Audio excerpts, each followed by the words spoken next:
Okay. Hello, folks, and welcome to session 1 of 7, I believe. I'm losing my mind to nerves already. Of A Haunted Whisper, a homebrewed adventure set within a homebrewed world of my own creation. And I think we'll jump right into it because my nerves will make me forget everything I wanted to say, and I'll try to remember what I was going to say as my wonderful players introduce themselves. So, why don't we start with completely random Mustang? Would you like to go first, introduce who you are and who you'll be playing? Okay, I'm Mustang or Sarah, I don't mind which. And I'm playing a drow swashbuckler who is a dandy and a thief and a spy, and his name is Rico Dania. I must admit, I love the names for this group. I really love them. But yes, why don't we jump next across to Sonia? Would you like to go? I shall go ahead. My name is Sonia, and I will be playing a conflicted ranger slash warlock called Livian Rue. Doesn't know how to quit, and that's probably going to be an issue. Very nice. And next up, CB. Hi, CB, Critical Bart. I'll be playing a war cleric slash fighter named Grigory. He is a ASMR who is very into himself, but he's for the people too. Yeah, that's what I'm playing. Awesome. And last and by certainly no means least, Braun. Hi, I'm Braun at Pride Ceratops, and I will be playing Salesha, a Water Genasi warlock. Wonderful. Who has And no secrets. oh yeah, certainly. There's no secrets in this game. There's no secrets in the Ultimates. All my games are secrets for me. Certainly, nothing ever goes wrong, and nothing's ever kept hidden. Anyway, before we jump directly into the story, I just want to say three quick things actually. So one, the music you heard during the break screens and will be hearing during the break screen, I should say, is music by Alex Rowe. You can find him on Twitter as @Rotaka. You can find him on YouTube, Spotify, and Bandcamp as Alex Rowe. I love his music, and well, it's wonderfully thematic. Second, I want to give a quick thanks to Dan Gaston for running tech for this. I was planning to do tech, and then I found out my internet just can't sustain a stream, so it went all pairs up, feet up, and we had to scramble. So thank you, Dan, for stepping in to do this.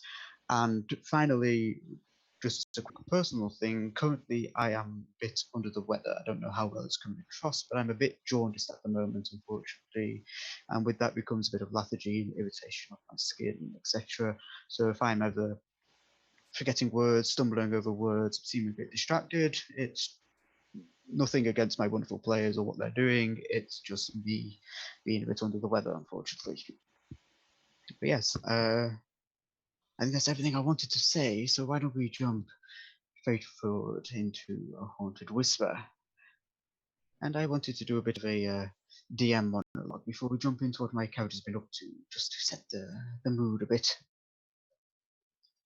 There have always been shadows darting out of the corner of the eyes of those who are living and aware. Shadows that most just brush off as tricks of the light, illusions of the mind, especially when they're on that cusp of going to sleep.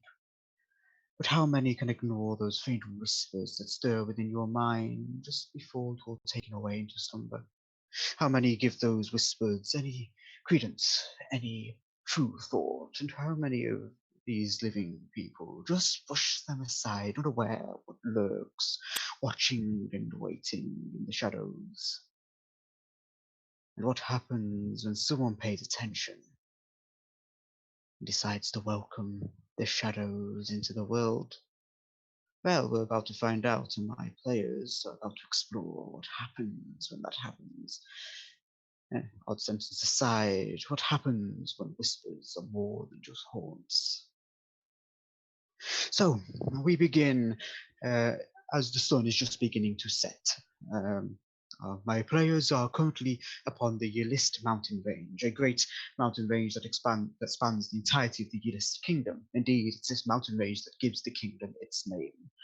And they are heading towards Uali Harbor. Uali Harbor is a major shipping, fishing port town for Yelist, vital to its commerce and trade. However, it is an isolated place, landlocked from the mountain ranges, which are deadly to the average person and only accessible by boat and ship. In recent times, however, all news out of Uali has fallen silent. No messages, no reports, and indeed any ship going into dock has been scared away by terrors within the night and apparitions that terrify them to their bones. However, so far, things are not urgent enough that the Crown has decided to send in the Matek Sentinels, the Crown's personal soldiers. Indeed, the call has been put out towards mercenaries, those that are viewed by the Crown as expendable individuals who could be going to test how serious the situation is. This call was answered by this array before me.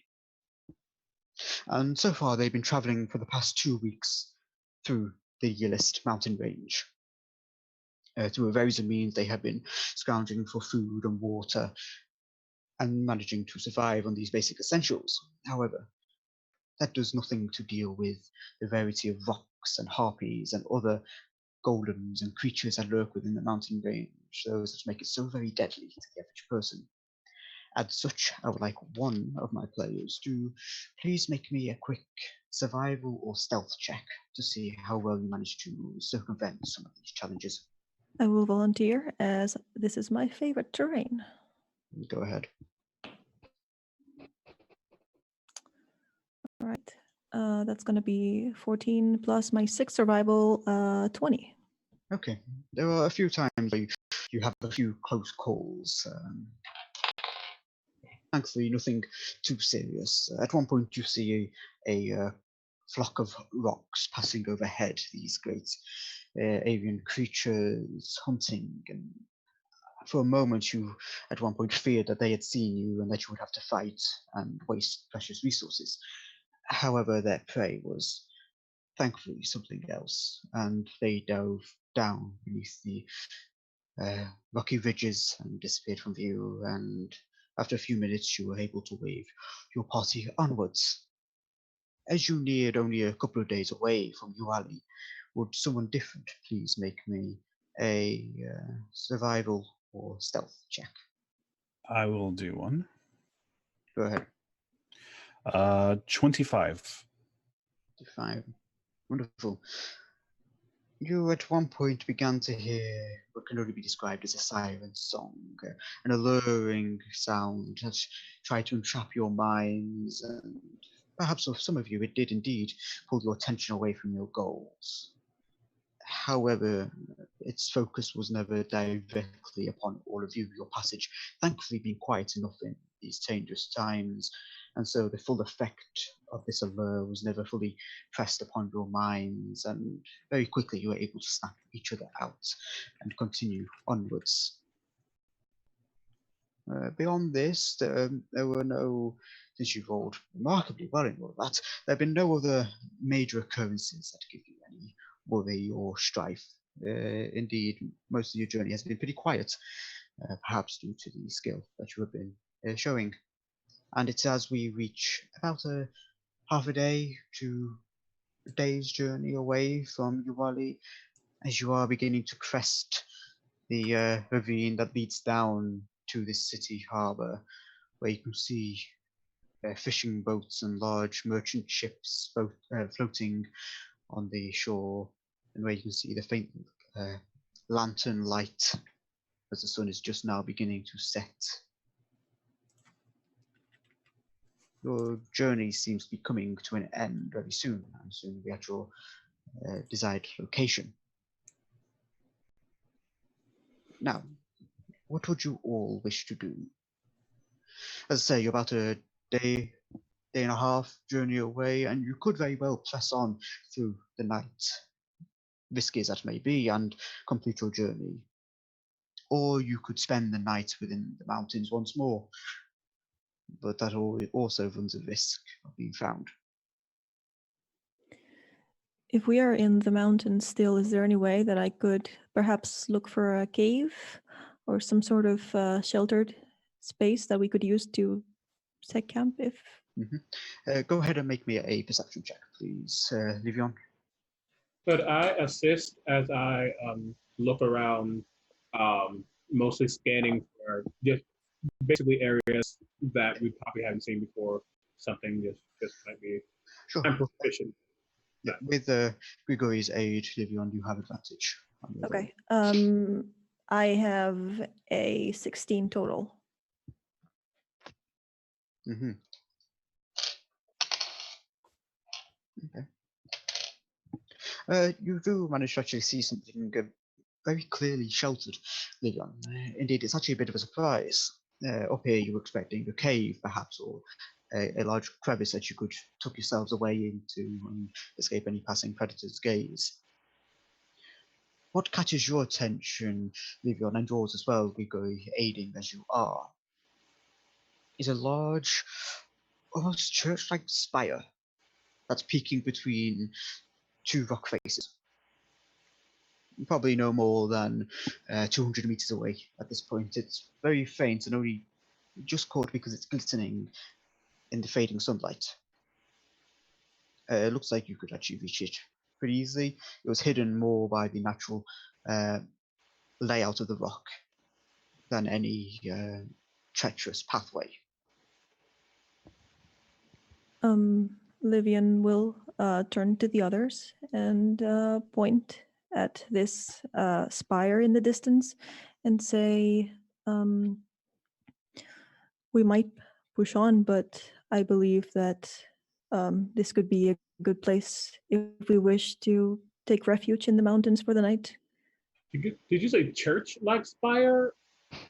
Yes. Was that imagery, or was it like actually a church we see in the distance? For lack of, you don't know if it's a church at the moment. Okay. Since you've only seen a part of it. But for lack of a better looks in term, that think shape. of it like a very Gothic church design. So something that definitely stands out as not natural, or at least not naturally made without any arcane influence. Okay. My friends, I think this is a good idea. I do think that we should stay here for the night. Pushing on is too much. And being as I am a acolyte of the Scarred Hermit, I believe if it is a temple of some kind, we might be able to get assistance. Well, that sounds better than risking the rocks another night. Okay then. Yeah. Rico's already off at this point. He's like, well, finally, somewhere to like rest my feet. And you can see he's sort of like stumbling over the rocks slightly because he's wearing high heels. He always wears them. It's very over the top, and he's sort of just, even though he's a rogue and he's full of grace, you think he'd be able to step over them really nicely, but at points he'll stand up really straight, and then all of a sudden you just see him slip down immediately from a rock, and then just try and land it like, he meant to do that, kind of like a cat. If Grig is close to him, if he stumbled next to him, Grig will try to reach out and grab him. Like, my pet, not so fast. This isn't how you go. You grab him and he leans onto your arm dramatically. He's like, oh, my hero. Grig's hair is just blowing in the wind. Beat that in more. I would just look over to Levon and just roll my eyes. Yeah, it's just Tuesday. Wonderful. And Yeah. Assuming you all choose to press on towards this structure that you have spotted, I need to ask something that I'm a bit ashamed to ask because I should have thought to do this earlier, but could everyone let me know your passive perceptions, please? I should have asked earlier. My apologies. 13. 15. 16 for me. 17. Okay. Yeah. Of course, I'm an angel. And fun fact, Grigory is like Watcher. So of course he sees everything. So just to check, Salazar, you've got 13. Yes. Yes. Sorry. Ricard? How's it said again? Sorry, Mustang. Rico. Rico. Thank you. Rico. Yeah. Rico, you have 15. Mhm. Okay. Grigori, you have 17, Yes. and Livion, you have 16. 16, yes. Thank you. I should have thought to ask that earlier, and I forgot. I apologize. Returning to what we're doing, then, as you pass your way towards this structure, Grigori, it's your eye that catches this movement very, very momentarily, very fleeting, and indeed, if you weren't on high alert, you would just pass it off as just a speck of dust or a glint of sunlight as it begins to set and fade. However, you swear for a moment there's something shifting in the shadows of the rock. Not overly large, nothing that screams predator immediately. Just a slight touch of movement in the very corner. And you said a rock. Where is this rock? Say that again, sorry? You said where is this rock at? You said it's next to the rock. What rock? It's just off the corner of your eyes. It's just off to your right as you begin to go through this kind of like a natural passageway that leads towards the structure. So think of it as like a how to describe it? Like the entrance of this passageway. Mm-hmm. It's just as you're about to enter the passageway. So just where the two rock faces begin to converge, on that corner, just as you pass through, there's something out of the corner of your eye, some shift, some movement. He holds his hand up to signal everyone stop, and he looks over. And if anyone's close, you have noted again, his eyes are white with silvery flecks in them. And if you're looking at them, if you're in front or wherever, if you're close to them, you might see them like glow for a tad bit as he says stop. But he uses thaumaturgy, and it's almost like an echo. And he's aiming it right where he saw that shift. Saying, "Who goes there?" A second passes, another, and there's just silence to your command, Grigori. There's no further shift. If anyone has a source of light on them. I was actually about to ask, how dark is it? Yeah. At this point, as I say, the sun's beginning to set, and it's halfway down beyond the horizon at this point, so it's shifting into dim light. Okay. Then, because he is extra as hell, because why wouldn't he be? Of course. He touches his chainmail, and like one by one, the links start to light up, and then slowly, like his entire form is lit, the entire form of his mail, as he casts light on himself. Nice.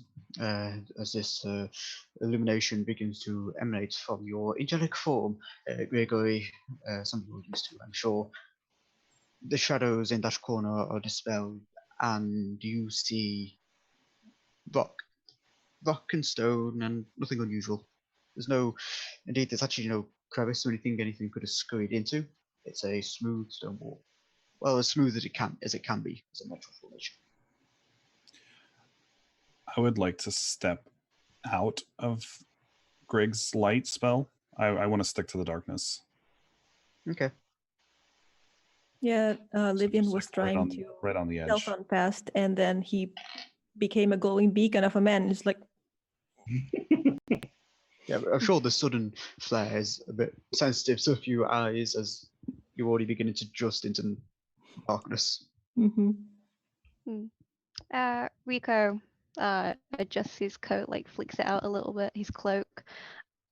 Which now it's in the light spell. It's very iridescent, so it's basically shimmering in the effect of this light spell. And he's going to just be like, Grigori, darling, I think it might have just been a trick of the light. I know what I saw, but if you believe it's so, he will turn out the light. And just as it went down and lit up, it slowly, one by one, flickers out of his chamber. I love it. But what he does do it as it's doing that, it almost like travels like up his body, over his arm, down to his fingertip, and then he touches Rico's nose, and it lights up for just a moment, and then it goes off. I love it. Yes. Yeah. If you wish to. Rico Oh, God. plays it off cool, but you definitely know he's blushing.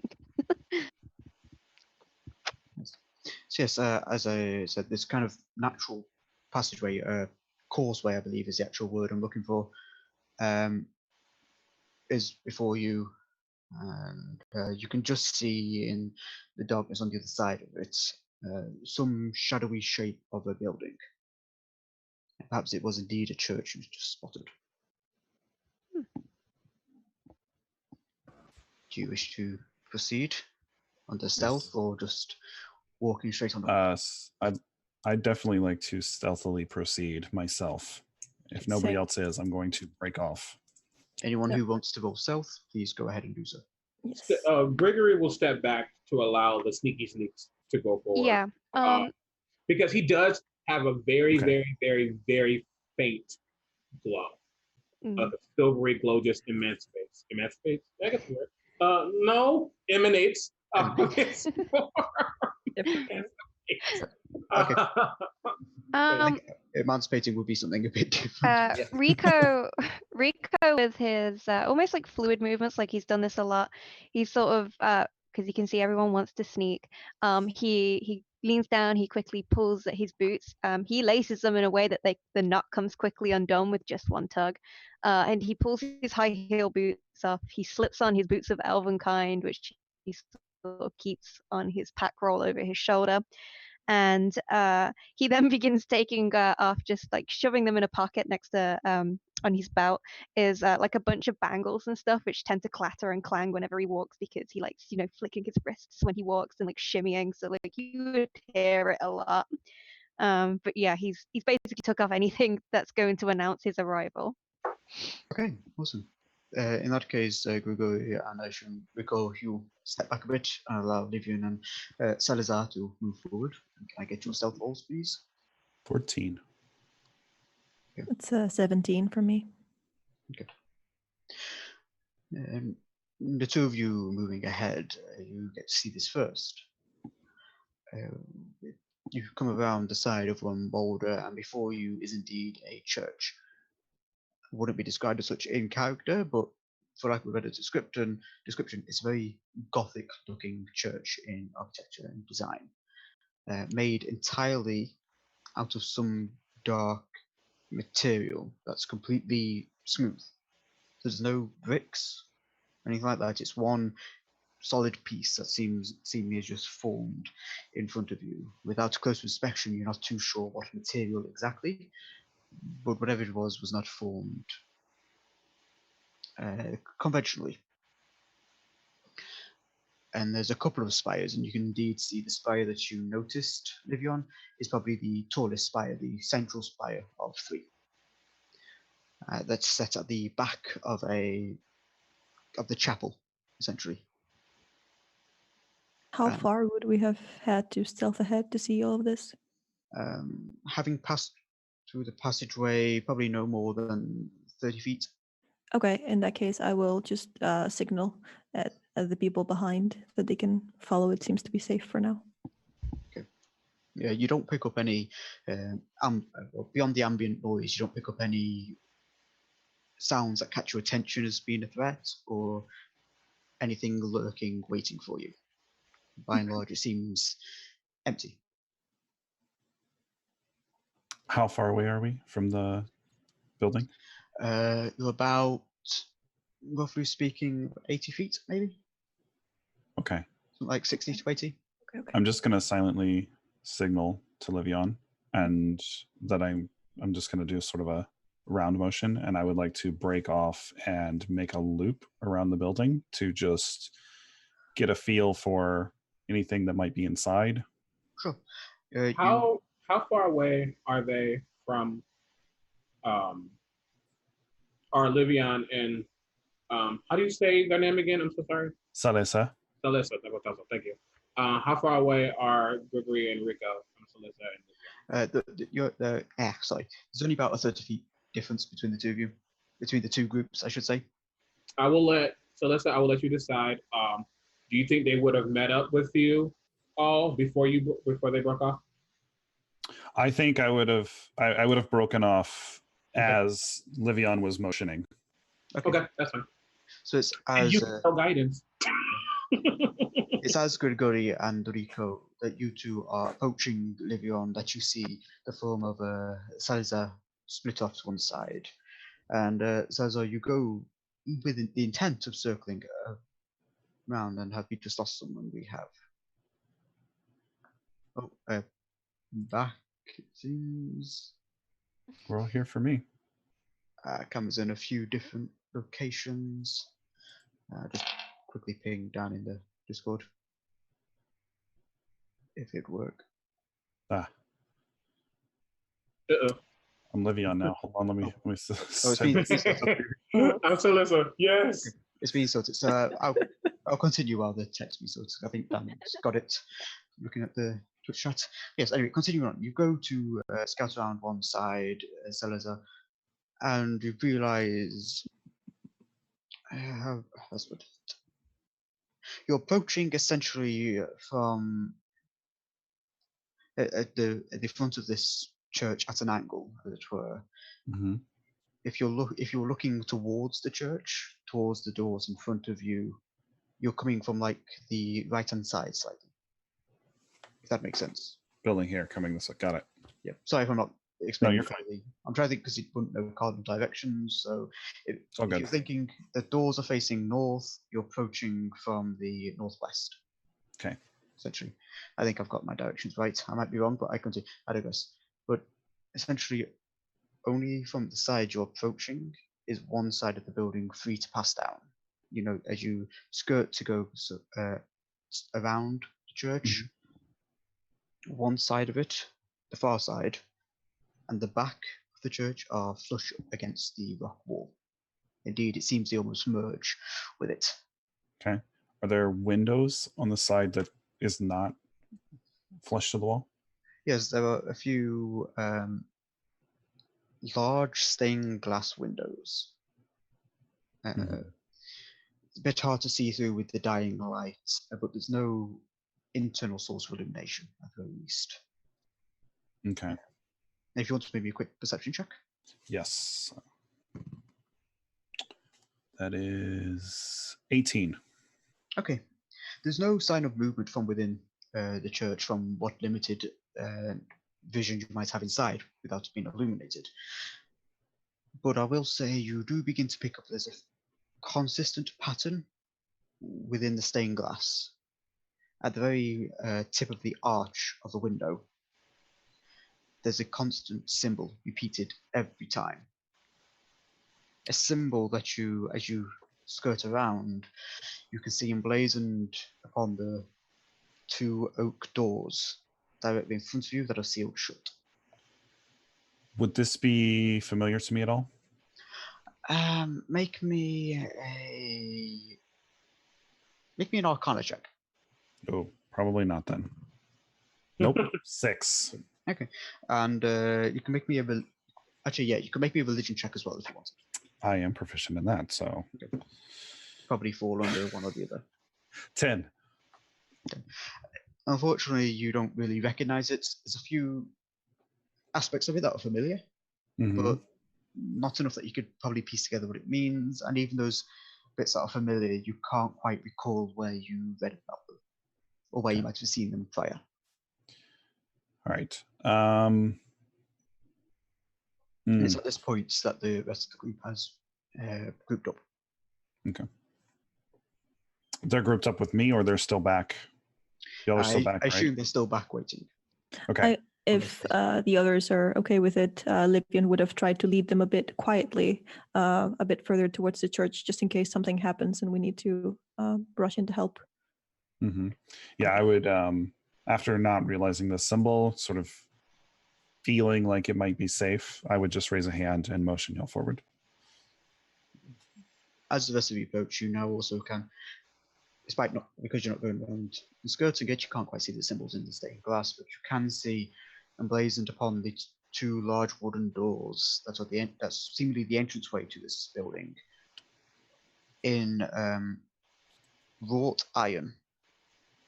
It's almost used to barricade the door. Well, it looks like it's almost the symbol is used to barricade the door and seal it shut. There's obviously there's a very faint seam where it's clear this is a design split in half. But at a distance, it almost looks like this symbol is used to, as I say, seal it shut. A massive emblazoned symbol. That's if anyone wants, because I know I'm repeating myself now. If anyone wants, you can make me an Arcana or religion check. I will make a religion check. Go ahead. My first roll with my new ice cream dice. Would you, the angel, like to make a religion check? Asshole. Sorry. It was almost a 19. It's not. It is a 7. Unfortunately, it's a similar thing for you as well, Grigori. A few things stick out as familiar, but you can't quite recall where they're familiar from. It's like that niggling thing in the very back of your head where I know where that's from. I know it. I can't think where. He was too busy signing autographs than doing his studies. Yeah. Rico took a look. I'm not proficient in religion, but I rolled a nat 20, so 22. Ooh, okay. That's a lot better. I'll say not being proficient in religion, you don't get the full depth. Having not studied it, you don't get the full information. What you are able to piece together is perhaps some more. Trying to think how it would be. Yeah, okay, yeah. It's things you've seen now and here in, say, religious establishments, but also in kind of more arcane or intellect-based establishments, libraries, great libraries, and things like that.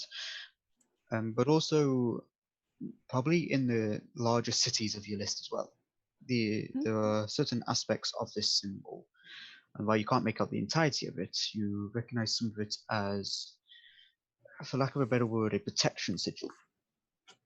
Something used to either seal something out or seal something in. Or at least that's how it's viewed as when it's like placed upon a gate of a building. It's the idea of it's either keeping something in or it's to keep something out. It can use both functions, and it could be anything from the everyday, mundane, to, and I think you're not 20, to even the greater stuff like higher demons and the like. Okay. Which, this being a religious establishment, maybe not that surprising. Okay. I'll relay that to, as I'm standing next to Gregory still. I'll relay that to him, but like in a really sort of blasé way, where I just sort of look up at it for a moment, and then like I'm adjusting my shoes again, and I'm just like, oh, it's it's a protection sigil. Okay. I knew that. Maybe just waiting for you to catch up. Thank you, darling. You're so kind. Is he still doing his shoes? The kindest. He walks over to Salissa, at least to where Salissa gestured. Sam, did you say that there was writing that could be seen on the face of the temple? No, this symbol is. Oh, this was the okay. Essentially, the symbol is the script. It's Okay. I thought there was something additional. Okay. Walking over. Sorry. Go ahead. I was going to say, if you want to make me I assume if you're looking from a distance, you're not actually walking up since you're in the process of doing so. If you want to make me a perception check, though, Livion, Okay. perhaps you pick something up. Are we still in the mountains so I get advantage? You are still in the mountains, yes. Okay, because that was a 4. That's much better. 17 plus my perception is +6, so that's a 23. Okay. I will say this symbol is itself well, it's a symbol. It's a drawing, if you will. What you can notice in this very faint sunlight now, as it's about to entirely set beyond the horizon, you can see like the glint of carvings upon the symbol, upon these wrought iron inlays, bars, whatever you wish to describe them as, where something has been carved. Some script has been carved. Language? You'd have to get a bit closer to really see. Okay, I'll approach. Okay. Is everyone else approaching? Yes. Yes. You were saying that there was like some like things in the windows. Can Grigory see those yet?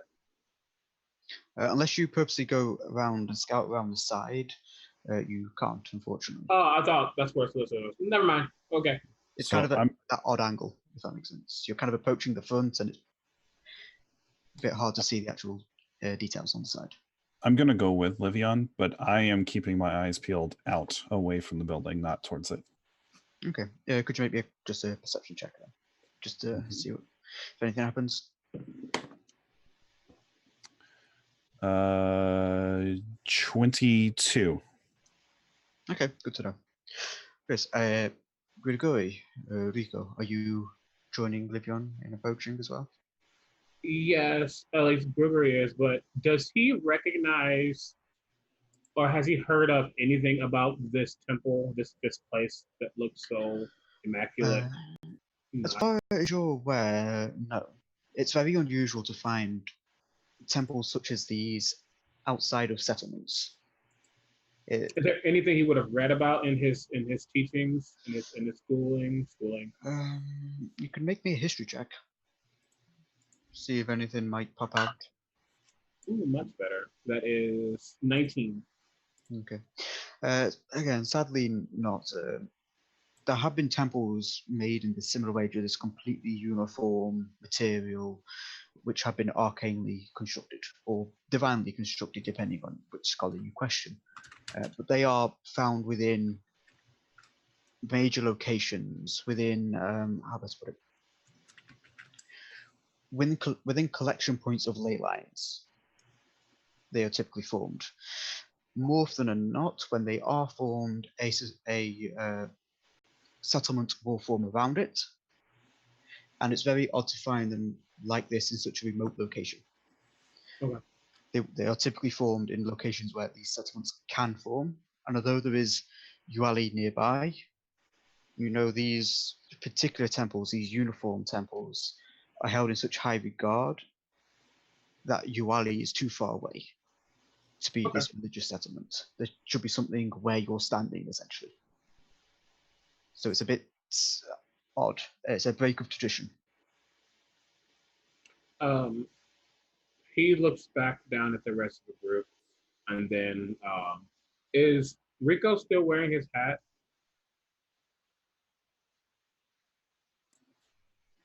Oh yeah, he always wears it. Mm. Then as he like kind of moseys over back to the group, his finger kind of just traces like a circle around the hat, and he casts guidance on you. So whatever your next ability check is within the next minute, you have a plus D4. Well, D4 if it's in the next minute. Okay. Awesome. Just before we get through that, Livion, you were approaching to check out the Yes. writing. What languages do you speak? Written all of them because I have comprehend languages. So you're actually walking up and touching it to cast a spell? No, I think it's an invocation that I just. Well, hang on. It's not comprehend languages. I have lied. It's Eyes of the Runekeeper. Oh, Eyes of the Runekeeper. Spelled writing. Yes. Yeah. Yes. Okay. So the language before you does flicker and shift, and it takes a few minutes for you to, well, not a few minutes, a few moments, I should say, for you to kind of make it out. Even with this invocation, you can call upon.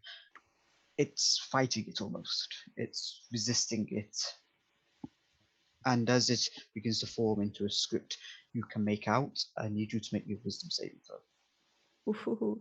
And I've never seen this happen before, right? This is completely new to you.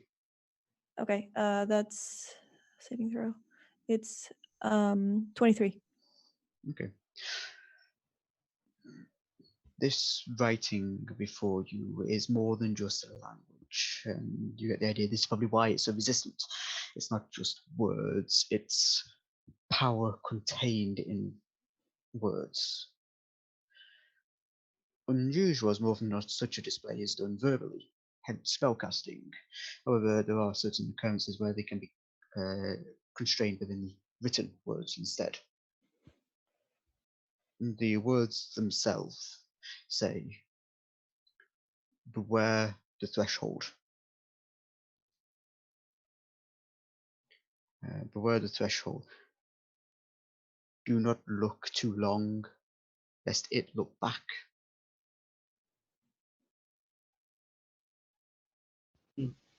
And it's that just repeated on every band that forms this sigil, this symbol. It's that phrase repeated again and again. Okay. This is a little creepy.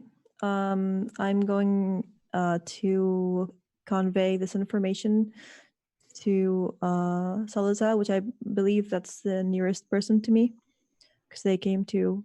I think everyone is grouped up at this point. Okay. Then I will whisper this information to the others, and I will say, so I can read any language. I've never had language resist to be read. Something is strange about this place. Let's be careful. Was it a language or was it some form of spell? It's not so much a spell as there is power contained in the writing, but it seems to warn of perhaps this place. It said, beware the threshold, do not look too long lest it look back.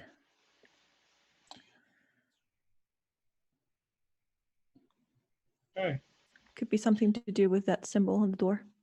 DM, I would like to look up at the font, the lettering. Mm-hmm. Does it, is it something, I'm trying to copy paste this just because reasons, no secrets. Where are you pasting it in? Just Zoom. Zoom, okay. Is it familiar? It's the variation of the third one. Okay, so kind of could read parts, but not too much. Yes, it's kind of like an even older version of it. You can, just to play along with your secrets, it's a variation of the third one, but there's aspects of the first as well, which is unusual, as there's no reason for these two languages to ever have really crossed path, to ever be conjoined in such a way. But it seems like an ancient tongue that has not so much phrases, but almost like a letter here and there. Okay. Comes like an ancestor that split into these two languages for like a bit of phrase. Okay, so I do not like this. This phrase, this script is not good. I think this is a bad idea. Grigori, I think with everything you've known, if you so wish, you can make me a religion check. Natural 20. Awesome. I'm going to prove this. Look at that. Awesome. Brilliant. So, at this point, there's a few different things kind of coalescing within your mind at once. The fact that although you recognize it, this is a protection sigil, or at least there's aspects of this symbol that are protection sigil. This unnatural language, and specifically the mention of the threshold draws your attention. Now, there is, of course, the natural meaning of a threshold, the standard definition. However, the threshold, capital T, is a concept that you have studied. It's a very heretical concept, very forbidden. Indeed, you basically just got the basic crash course of this is what it is, do not look further. But the threshold is a idea of a how to put it best, a barrier between this plane and a second plane, but a unnatural plane, one not part of the natural cosmological order. one that is a bleed off of some undiscovered plane, a place of wild entropy and disorder and destruction. So you get the idea with this elaborate sigil, the unknown language, and the clue of the threshold. Perhaps it's not so much talking about stepping over the threshold of this church, as it is the threshold of this plane. My friends, I know many things that are not of this world. Be wary when you travel forward. Things may not appear as they seem. While I do not believe turning back is an option, I just want us to be aware that we are entering something way beyond what our minds can perceive.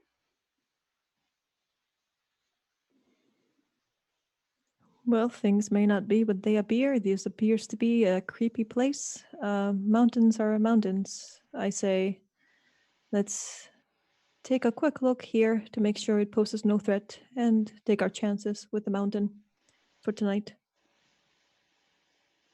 I agree. Plus, it's a church. They've always got fancy things that you can just take and sell on later.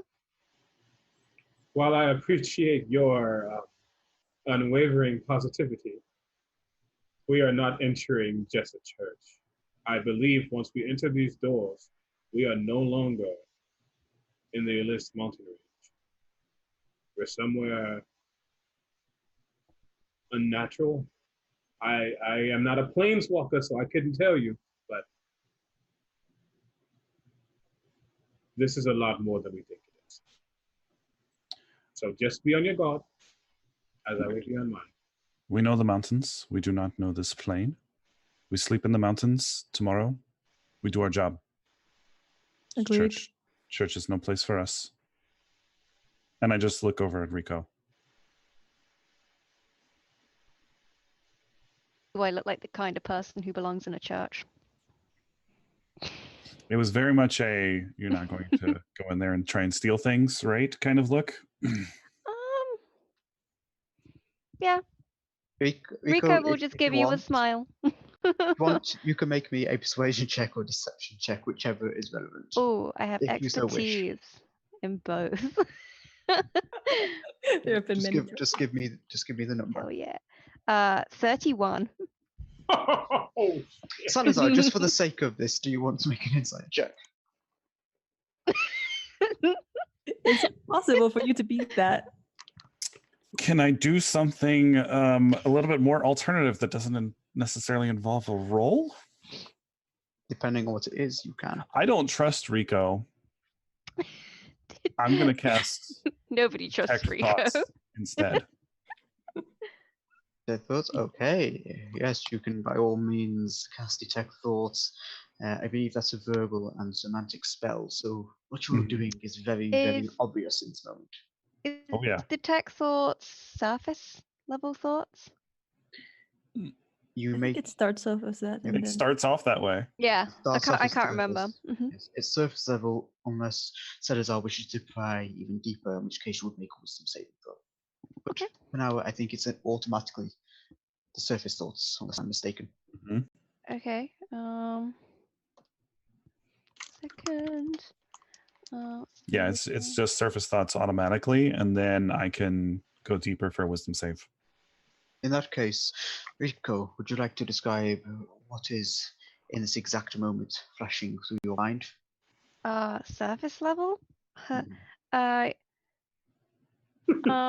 Just dumbass. And then and then just thinking like, yeah, Grigori's looking pretty fine today. Like That's most of his thoughts. Okay. Do you wish to pry deeper, Salazar? No, I'm gonna go ahead and drop the spell and just squint. Come back to the group. In that case, before I ask you to find your shelter for the night, does anyone wish to check these doors, or are you just turning and walking away? I'm not touching them. I'm not touching them, but is there any similar script that I notice around the sigil? Make me a investigation check at this point. Honest question, and it's going to be up to you, DM. Go ahead. But what would, if anything's being said, what would Malachi tell Rig in this moment? Let me just check my notes. Okay. Malachi would say something along the lines of, one must always be wary of that which one does not know. However, to ascertain a threat level is always wise. Besides, there are always evidence of the threshold which you have not yet encountered. There are adverse effects when one draws close.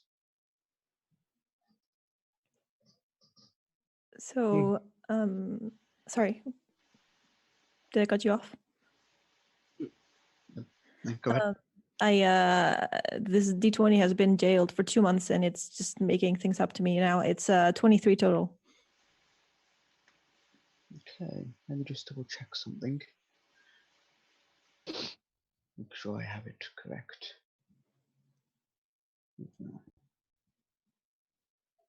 Okay, as you lean closer, Olivia, and having a quick cursory scan over this door, you do notice there is a fine, smaller bit of text around where on a regular door you'd imagine either the keyhole or the door handle would be. Now these doors are lacking in both, they're just two planks of wood with these iron bars across them. But you can see a small, almost circular line of text, which I need another wisdom saving throw from you, please, as it's the exact same language and power contained within. This is 20 total. Okay, once more you feel this wash of energy over your mind, and you manage to push it aside for the moment. And the text reveals itself to say, "Enter if you do not fear." And it's as you look a bit closer, Livion, with these waves of magic, that something stirs within you. Something very deep and very primal, something that is not of you entirely, more the echo of some entity you have sworn yourself to. Some creature you would rather be best without, yet it prevails. Look closer!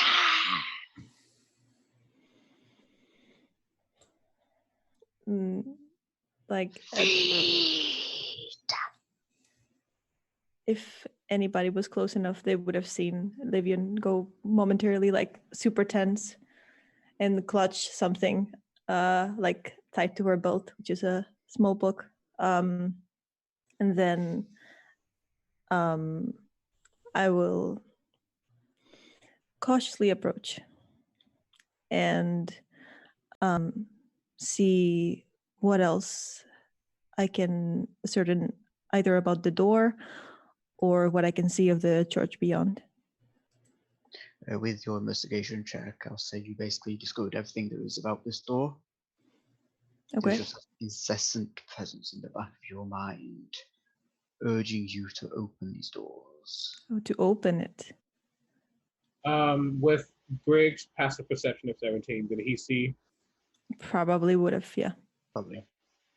He looks over at Livion and looks back at the door, and heeding the words of Malachi, is a strong, not urge, but more curiosity And if this is something that can be done that will boost his own name as well, he's more interested than he should be. And he looks at Livion. You think we should go in? Oh, I don't think we should. But Do you want to go in? I feel that there may be something to be learned within, even if that something is that I've made a terrible mistake. So Again, Livion, you hear feed.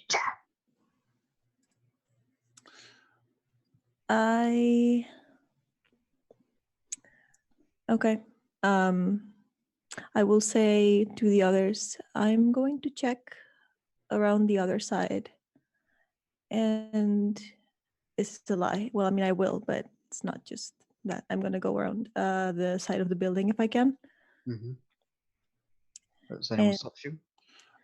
So this is totally up to you.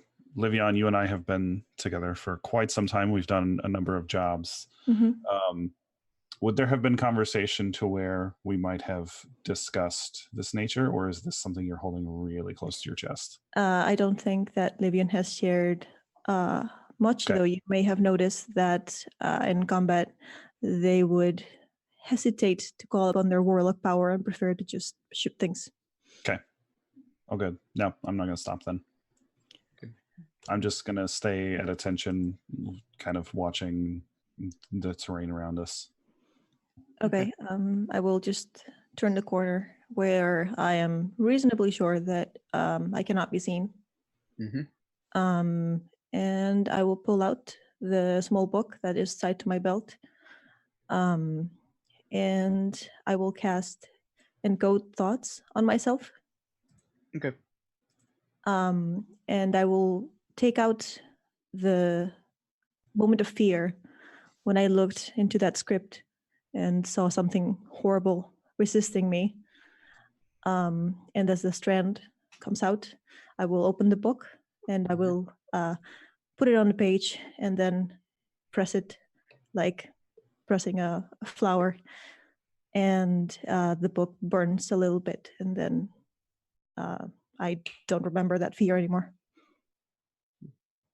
Indeed, in this moment, Livion, there's nothing holding you back from stepping through those doors. You have obviously the semantic knowledge. That's there might be something dangerous on the other side, but that means nothing to you. It's inconsequential. You've faced dangerous things before. You could face this. There's nothing holding you back, no fear, no fright stopping you. Indeed, in this moment, you probably feel pretty brave. Yeah. I will return to where my companions are and say, I've examined the side of the building. I am unable to see much of anything inside. I could not detect magic beyond the script. And I have my other invocation is that I can detect magic at will. Mhm. So I haven't done it, but I'm saying that I did. So if we wished to proceed, simply to make sure this will not produce any jump scares for us to deal with in the middle of the night, then I think we might as well. You're muted, CB.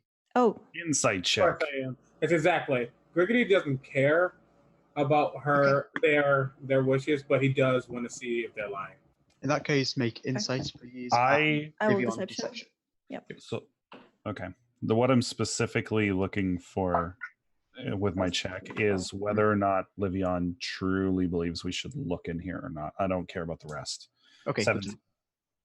So my deception was a whooping 8. 19 from my insight. Okay, in that case, Salazar, considering what you're looking for, Livion does believe that you could step through these doors. There's nothing to fear. There's nothing to be afraid about. They're confident in this fact. Okay. Grigori, were you looking for anything in specific, or just Just Lies. mainly, did they do what they said they did? okay? He's looking for ticks. He's looking for with Yeah. his natural ability to get perceived. He's seeing if there's things that they do when they lie. Yeah, there's a slight, and correct me if I'm wrong, Livian, if you would prefer a different tell, but like a slight twitch at the corner of your lips, Yeah, I'm still a little bit um kind of like nervous energy. standing a bit differently than you normally see me. Like I think before I was a lot more cautious, and now I don't seem to be looking at the building quite so warily anymore. But they were lying when they said they've done detect magic. Hmm. Okay.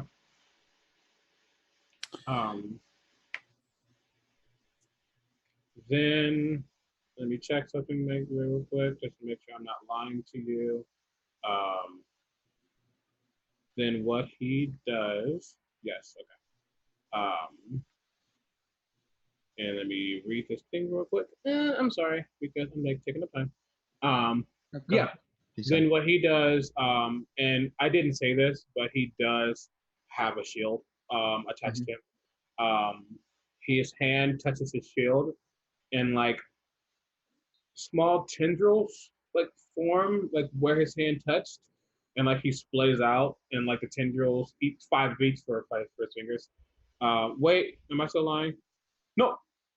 Yes, 3 of them. And they go to Livion, Saleza, and Rico. You go, well, if we do this, may the God Hamid bless you. And he didn't cast bless, he cast aid. Okay then. So you all have a +5 to your current hit points and your hit points maximum for the next 8 hours. Oh, thank you. Yes, before we push on, I'm just going to take a very firm grip onto the hilt of my scimitar and zoom chat you. Okay, that would have a visible effect. It would be a physical action to trigger that, if you wish to reveal that aspect. Okay.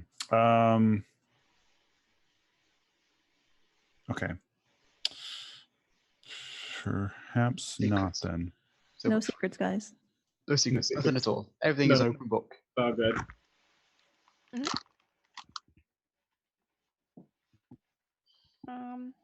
Well, after aid has been cast, Rico will adjust his hat, adjust the feather, and then draw his rapier from its scabbard. It's got like a really like nice fancy hilt. The hilt is basically just like it's like a spider on the end, and then its legs is what forms the guard over the hand and his Ooh, fingers. Very nice. Yeah. I gusta. So I assume then, Salazar, you're Not. taking it back? Yep. We'll talk. We'll talk about the visuals later. Sure. But yeah. In that case, who's the one stepping forward to open the doors? If Livion doesn't want to, Gregory gladly will. I think at this point, they're like in for a penny, you know, and yeah, going to try and push open the door. Okay, so She'll be behind him then. this building, I might have forgotten to mention, does look old. It doesn't look new in any way, and indeed, as you're now approaching the doors properly and intently, there is a fine layer of dust, of age and wear. However, these doors, when you push them open, they open very smoothly, as if on oiled hinges, although there's no sign of hinges, just wood attached to stone somehow. As they swing open, though, you are all greeted with the interior of this cathedral. A signs of disarray everywhere. What were once probably wooden pews are shattered wooden shards scattered around the room randomly. You can see where candles might once have burnt. These metal frames are bent and twisted, almost melted under some great heat, and cast everywhere around the room is just a chaos, essentially. But what hits you immediately is a very thick, very pungent, metallic scent that clings to the back of your throat. A scent of blood spilt, of fresh blood being spilt, to be precise, in such a large amount that it must have taken well more than just a single body could hold. And directly in front of you at the back of this church, where you can see doors leading out into what were probably the spires themselves that you had noticed from the outside. You can see a large altar covered in a fine white cloth. A fine white cloth that is stained thickly crimson and drips with a steady noise onto the ground this crimson liquid. And set pride and center upon this altar you see a large skull of some malformed beast, some creature that none of you recognize, no matter how far you might dig back into your memories, and hair still clings to it very faintly, some remnants of fur, almost as two very large incisors peek out of this animalistic snout. And this head alone is equally about half the size of each of you, of your torso alone. It is gigantic in nature. And the shadows within this chapel seem to writhe and twist as you cast what is now moonlight into it, almost fleeting and flying away from these faint tendrils as the moonlight tries to reach inwards. And then everything explodes around you. These shadows just pouring forth in a massive stream, rushing over you, something that shouldn't be physical, having a physical impact on each of you, knocking you back 5 feet easily, pulling at your clothes and screaming in your ears. I need everyone to make me a wisdom saving throw, please, as the world goes dead silent around you. Upon stepping into the church, I would have actually used the detect magic thing, but I assume that everything lights up. Oh yes, everything is just magic. No Uh, school is just pure arcane energy as if taken from the weave itself.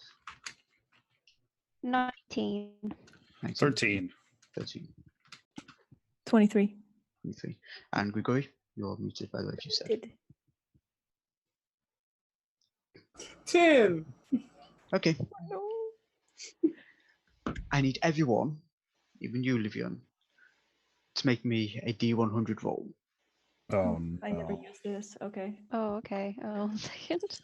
Shadowfell, here I come. I'll go round asking you each what you got. First up, Wow. Okay. Livion, 80. 80. Okay, we'll get to that. It's not Salazar, ominous. 76. Trombones. okay, you got the same thing. Get to that as well. Grigori, 95. 95. Okay. And Rico? 91. Mm. Ooh, interesting. Hashtag Dark Angel boyfriends. So, as your world goes deadly silent, your vision just encompassed by these shadows of darkness, this screaming no longer audible but mental, twisting over your mind and picking and twisting at your sanity, almost as if it's trying to delve into very recesses of your secrets, to pick everything about you and consume it. Everything goes into nothingness. Livion, Salazar, it's the fresh morning sunlight that wakes you as it shines into your eyes, stirring you from what was a deep slumber. You found yourself tucked within. You find yourself tucked within a small nook within the mountain walls, wrapped up in your furs and on your bedrolls. each of you awaken with this odd urge to eat, to consume. Only you desire to eat and consume the very land around you. For some reason, that dirt at your feet, both of you, since you've all the exact same thing, looks oddly appetizing. More so than just standard food in this moment. Indeed, for the next 6 minutes, both of you have to fight off the urge to start eating dirt.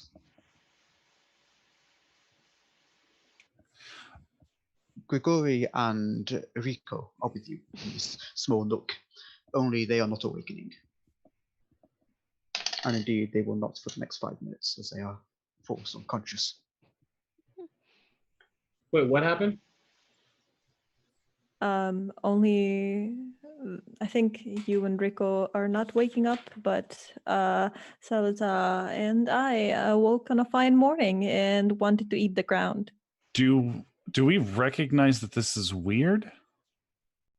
Like a weird No. craving for us? So it just seems normal. Oh yeah, no, the craving, yes, is weird. Okay, so we do you've recognize woken that. up, however, is normal. In fact, you're all Yeah.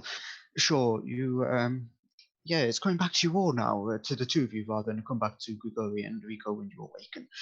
You were heading down the mountain path and decided to make camp in the mountain rather than press on during the night. Livion, as they have been doing for most of the journey, managed to find a small safe nook.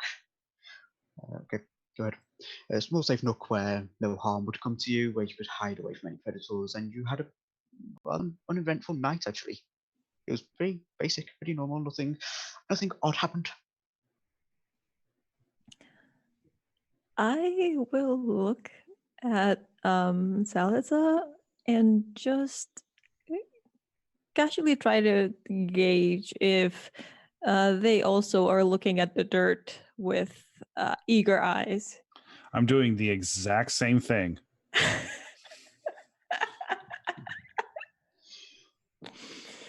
I assume you both might be eyeing the dirt with some form of hunger. Oh yeah. I'm basically going between the ground and Livion's eyes and just like back and forth. It's like this weird Mexican standoff, but for dirt eating. I can't eat that much dirt. I'll say, just for the sake of expediency, the standoff just does last 5 minutes for Grigori and Rico to awaken. We are hard of will. You have a minute left on your desires. Awaken? As Grigori, yes, you jolt awake. Your awakening isn't as smooth as it was for Livion and Salazar. In fact, yours is very hard stop, as it were. But you have the same memories. Have it just been a normal night of you settling down? Nothing odd happened at all. Everything is fine. We are not at the church. We are in some camp that we made. Indeed, yes. In fact, Got you it. actually remember making camp. Okay. Do we remember the church at all? Like, do we remember going Nope. here after the church? No. Nope, there is no church. In fact, nothing ever odd caught your eyes. Nothing unusual. No spire, no shadows, no threshold. Right. Gregory wakes up, kind of stretches out. Salutations, my friends. Shall we press on, or do we need food? Or Food. I seem to have slept weird and have no appetite this morning. I'm just gonna like adjust my hat and make sure it's on pretty well. Pull up, get my cloak adjusted, kind of stand up, get ready to move on for the day. I'm going to like look at my quiver and count all my arrows, which I do every morning because it's repetitive and keeps my hands busy, and I don't have to think about the dirt looking real tasty right now. It only takes a minute for this to pass, so Is Rico awake? yes, Rico is now awake. Oh, okay then. And you jolted awake similar to Glory, your unconscious slumber coming to a sudden stop. Yeah, No Rico. memories of the church. Yeah, Rico basically sleeps with his hat like over his face. So when he jerks up, like it falls into his lap, he goes to scramble to pick the hat up, and then sort of just weirdly inhales the feather kind of into his mouth and just starts coughing, like choking on a feather. Okay. It's a very graceful way to wake up. Grigori, you notice something odd. as your other allies, your friends, are reawakening themselves and readying themselves for the next day. Um, you swear for just a but a moment. There's something watching you. Some shape between two rocks, just staring at all of you. Though you see no eyes, indeed you don't see any features, it's just a shadowy shape. You could swear it's looking at you one by one, its gaze flickering from you to Livion, to Rico, and to Salazar. It's like obscured? It's almost as if it's part of the shadow cast by the rock itself. Is It's there barely anything visible. is there anything like a rock or something next to Gregory? Oh yeah, you're in like a random mountain path. There's a lot of small stones and rocks. You get a right hand. He's going to, so I don't know what this would be. He's going to take a rock that's a good enough size, not like a big thing like that, but maybe like a rock like that big, and hold it in his hand tightly. So he's gonna make sure that whatever might be watching didn't see him grab a rock that hopefully was in front of him. I'll say that's easy enough. Okay. No need to roll for that. It's quite easy to. If you're basically propping yourself up, you could easily just Yeah. grab one. And then again, he does have a natural glow to him. So I mean, people, and he doesn't hide that. Like he doesn't. That's not. He's like welcome. But he does cast light on that rock. And but he's gonna try to match his own light, like his own like natural light. I'm not saying it's gonna be like dim or anything like that, but he's trying to match it as perfectly as possible. Yeah. Just roll me a straight d20. Okay. That is a 16. Okay. Yeah, you managed to do so. It's not too difficult to feat. Okay. And then and as far as where he's positioned, where is that shadow at? Where's that watching being? So imagine you're tucked within a nook upon this wall of the canyon passageway, the causeway. I think that's the word I'm looking for. There's the other wall over here, and the rock is on kind of like where there's a slight bend. So it's across the way, essentially. I could have put it that way. Like across the way though, not behind, but across. Directly to the side of you, in fact. Got it. Then taking that rock without moving anything else. And he has really good perception, so I'm assuming he can probably figure out where to throw. He's going to immediately throw that rock in that direction. As fast as possible. As he has a +5 to his strength. You said what? Make me either a strength check or a dexterity check. Oh, it's strength for sure.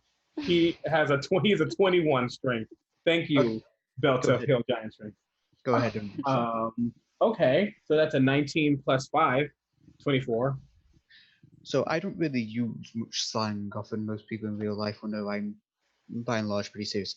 So it might sound a bit odd to them when I says, you managed to yeet that rock across the way with such speed and velocity that there's no chance for even your allies to react to your movement and your action as this illuminated rock dashes into the shadow. Make me a wisdom saving throw, please, from going. Fucking hell. Sorry, I have a potty on. 15 + 8 is 22. Okay. You take 2 points of psychic damage as you swear you hear this animalistic, fell screech within your head as this figure, whatever it was, seems to just dart and flee away from this light and vanishes from view. Okay. He looks over and then looks back at the group. Something's here. Something is definitely here. kind of shakes off that odd psychic blast as he regains his composure. Question. Mm-hmm. Yes. How long was it from when they entered the threshold to now? If you're asking if it's a long rest, you have had a long rest. You basically went from sunset to sunrise. Okay, well that's what I need to know because Aid was gone, Oh, yeah. but Oh, now Aid is back. Which is actually pretty fitting, as indeed you don't actually remember casting Aid. So as far as you're aware, you didn't cast Aid last night, so you're now casting it for the first time in this short period of time, as I'm sure you cast it a couple of times over the Cool. past few weeks. So Aid is cast, and I assume that same description, the tendrils. Yeah. Yeah. Mm-hmm. Yes, everyone has Aid. Then. Does anyone have anything specific you wish to accomplish before you start heading down into Dwelling Harbor? I want to take a look around with Greg just telling us there was something here. I want to sort of survey the situation. If you're doing that, Salazar, Rico will go over to Grigori and sort of sit down next to him and be like, are you okay? Are you all right? I'm fine, my pet. I can take a lot more than a little mind kick, if you will. Are you okay? I'm well, thanks. And because it's a comfort thing for him, because he loves his hat and it brings him comfort, like playing with the feather on it. He just takes it off for a moment. And his hair normally is like shaven on one side and it's long on the other, white hair. He takes his hat off and he just places it on top of Grigori's head. And then they just sort of sit there. He like adjusts it a little bit, and like he like slightly leans into Rico, but he still looks like he's like very composed. He just like. Rico makes the offhand comment like, "I always told you you'd look really good as a swashbuckler. If you ever want to turn to a life of crime." I don't think that would be well for my kind, so no. But thank you for the offer. So I think it was Salazar and Livian both. I rolled an 8 on perception. Can I assist? I'm still thinking about the dirt. You can either assist or you can make your own roll if you wish. Salazar, Livian, brother, and you are in the mountains still, so your ranger abilities. Ooh, what's this? That's a 16 plus 6, so that's a lot. 22. Okay. Salazar, you notice nothing unusual. Perhaps Grigori was just jumping at shadows, a bit from a sudden awakening and just saw something and lashed out on instinct. Livian, you don't see anything either. But you swear for just but a moment, just a single second, there's something carried on the wind. Some whisper, some sound, almost as if it's a dissonant voice. But it's there for just but a moment, and it's hard for you to convince yourself that you actually heard this, that it wasn't your mind playing tricks on you as you're hyper focused and trying to find something. But you did hear. Perhaps it was your own mind playing tricks. But you did hear something. It didn't sound like the usual voice in my head. Nope, not the usual voice this time. Okay. I'm not gonna mention that I heard anything, but I will say, well, regardless of what may or may not be there, we best make sure nothing trips us up before we get to the village and start getting ready to set out. Okay. Yeah. I'm close. You want to do? I'm just ready to move. Okay. In that case, if nothing else, as I say, if nothing else you want to do, I'll ask everyone to make me a group stealth check. Just as you know, you would be aware, the mountain creatures would also be waking up, so you want to avoid their notice. even this close to Uali, it's not exactly unexpected for travelers to be attacked. That's a 3 on the die, which plus 4 is 7. Okay, 25. 25. Yep. Grigori. 9. Okay. Oh wait. Oh, I'm being fair. Oh, is that not one? I have a okay, still 9. I have disadvantages still right now. Okay, so I believe it's Rico. You're the only one who's able to manage some degree of quietness in this endeavor. As you all begin to pack up and head off towards Uali. Salazar, you don't know what it is, but there's something a bit unnerving about how you were so desiring to eat dirt of all things. It's really messing with me. Yeah, you're a bit distracted, unfortunately, and so you stumble more often than you probably should, to be honest. Mm-hmm. But I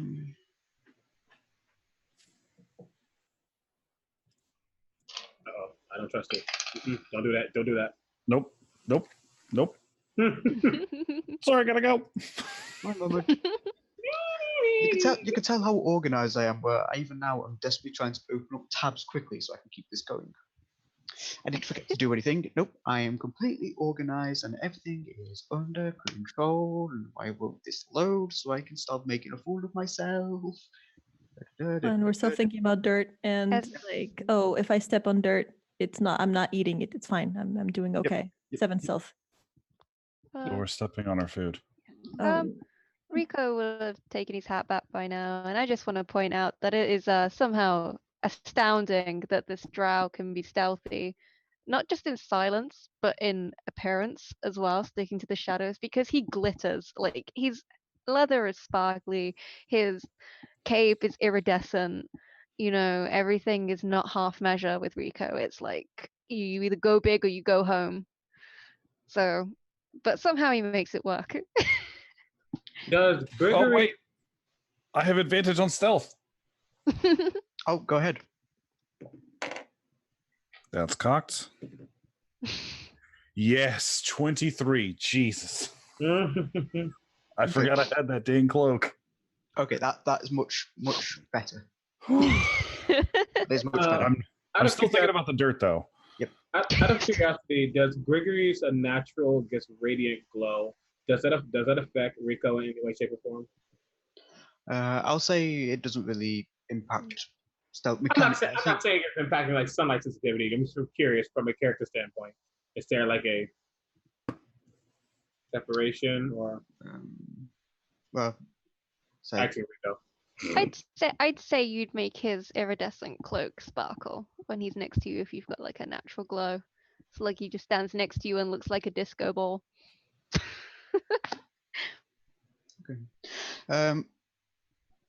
okay, you managed to reduce the danger by 1 step. One stat. One. But in fact, ironically, everyone but Salazar is aware of this. Becomes aware. Salazar, you're just a bit too focused still on. Why did I want to eat dirt of all things? That's unusual. Cravings stress me out. All of you, the rest of you, feel a slight tremor to the ground beneath your feet. A slight rumble and disturbance of dirt around you. Small rocks from either side of this canyon falling to the pathway that you're walking along. I don't like this. mm-mm. I will quickly. He he like smacks Rico's back playfully and casts guidance over time. Okay. Would this seem like a natural rock slide that would occur in the mountains? You can make me a nature check if you want.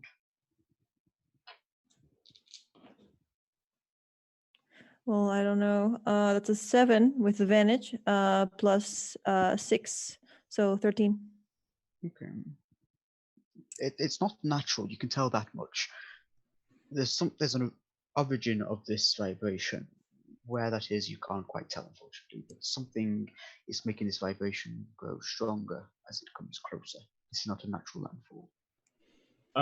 Can Gregory like get a sense of like if this is tremoring on the ground? Can you get a sense of like where the tremor is coming from? Like what area Yeah. it's coming from? If you make me a I'll say a nature check as well, Oh god. or because you're looking for it specifically, or perception. Perception would be great. Have a +0 to nature. And it didn't matter because it still was not the good roll. 15 perception. Again, without giving you a cardinal direction, because none of you are really aware of where each cardinal direction is in this moment. Well, actually, no, because the sun's rising, so you would. I take that back. I also have an orb of direction. I have orb of direction too. Only I don't think they're active right now. It's the only thing. No, they're not, but I have one. If that kind of counts, I don't think I can be lost or like lose direction while I'm in my favorite terrain. That is a good point as well. I take back everything I was saying. Anyway, so in this case, the sun is rising behind you. So you're heading towards west. You're heading basically straight west now to get down to Uali.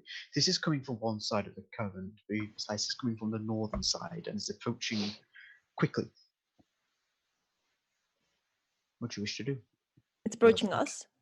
Yes, something is drawing closer. Has anybody Have- told me yet? One action.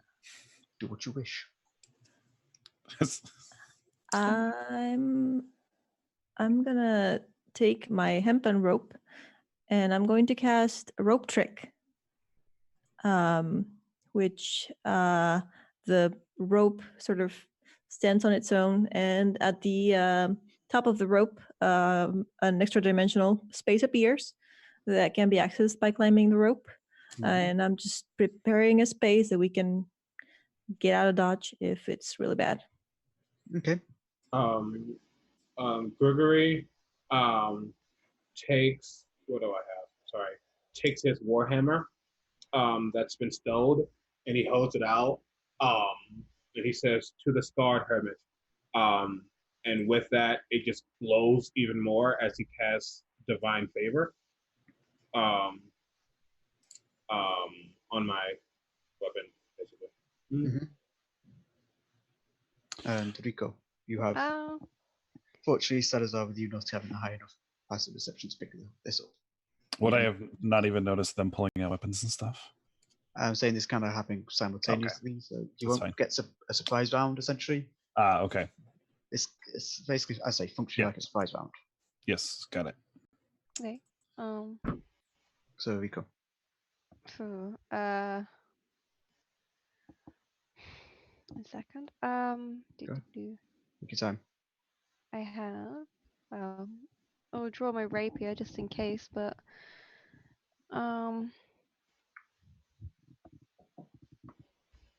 gosh. I don't know. So can I see what Livion's done from where I am? You would be able to, yeah, probably Yeah. done it before. So just take out Okay. the rope and it. Yeah.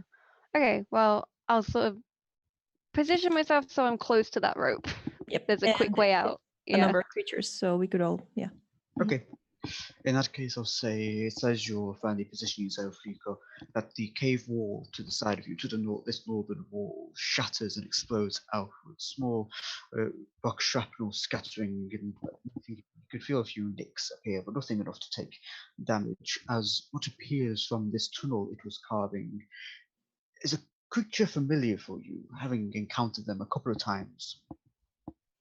Smooth, almost metallic skull with a very large, very strong jaw, barrels forward, these armored plates along its form, clattering and drifting dust onto the ground as what you would all recognize as a bullet staggers forth out of this What? tunnel it was carving.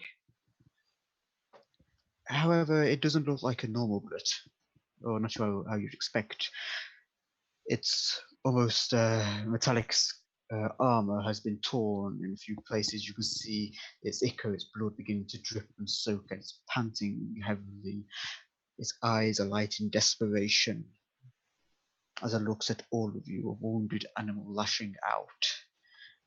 And you're in its way, unfortunately, as it tries to flee, and so it charges. And I want everyone to roll the initiative. Okay. Nice. Not nice. My dice are not in my favorite tonight. I think I used all my good rolls last night. Okay then. Livion, what did you get? 12. Oh, okay. Grigori, Dirty 20. Salazar, 6. Rico, 26. and in that case, Rico, you go first. Oh boy. I'm going to As this wounded creature yeah. staggers forward, desperation driving it to fight in this moment, as it's clear it's been fighting already and it's trying to flee. Okay. I've already got my rapier drawn, so I'm gonna level it out and be like, on guard, and flourish my cloak, in this big sparkling display in the light. And I'm going to attack and using fancy footwork as strike and then move away with no opportunity attack made against me. Okay then. So that is a 28 to hit. Yeah, that hits easily. And that's 10 piercing damage. Okay. Yep. Very nice. Do you have anything else to do on your turn? I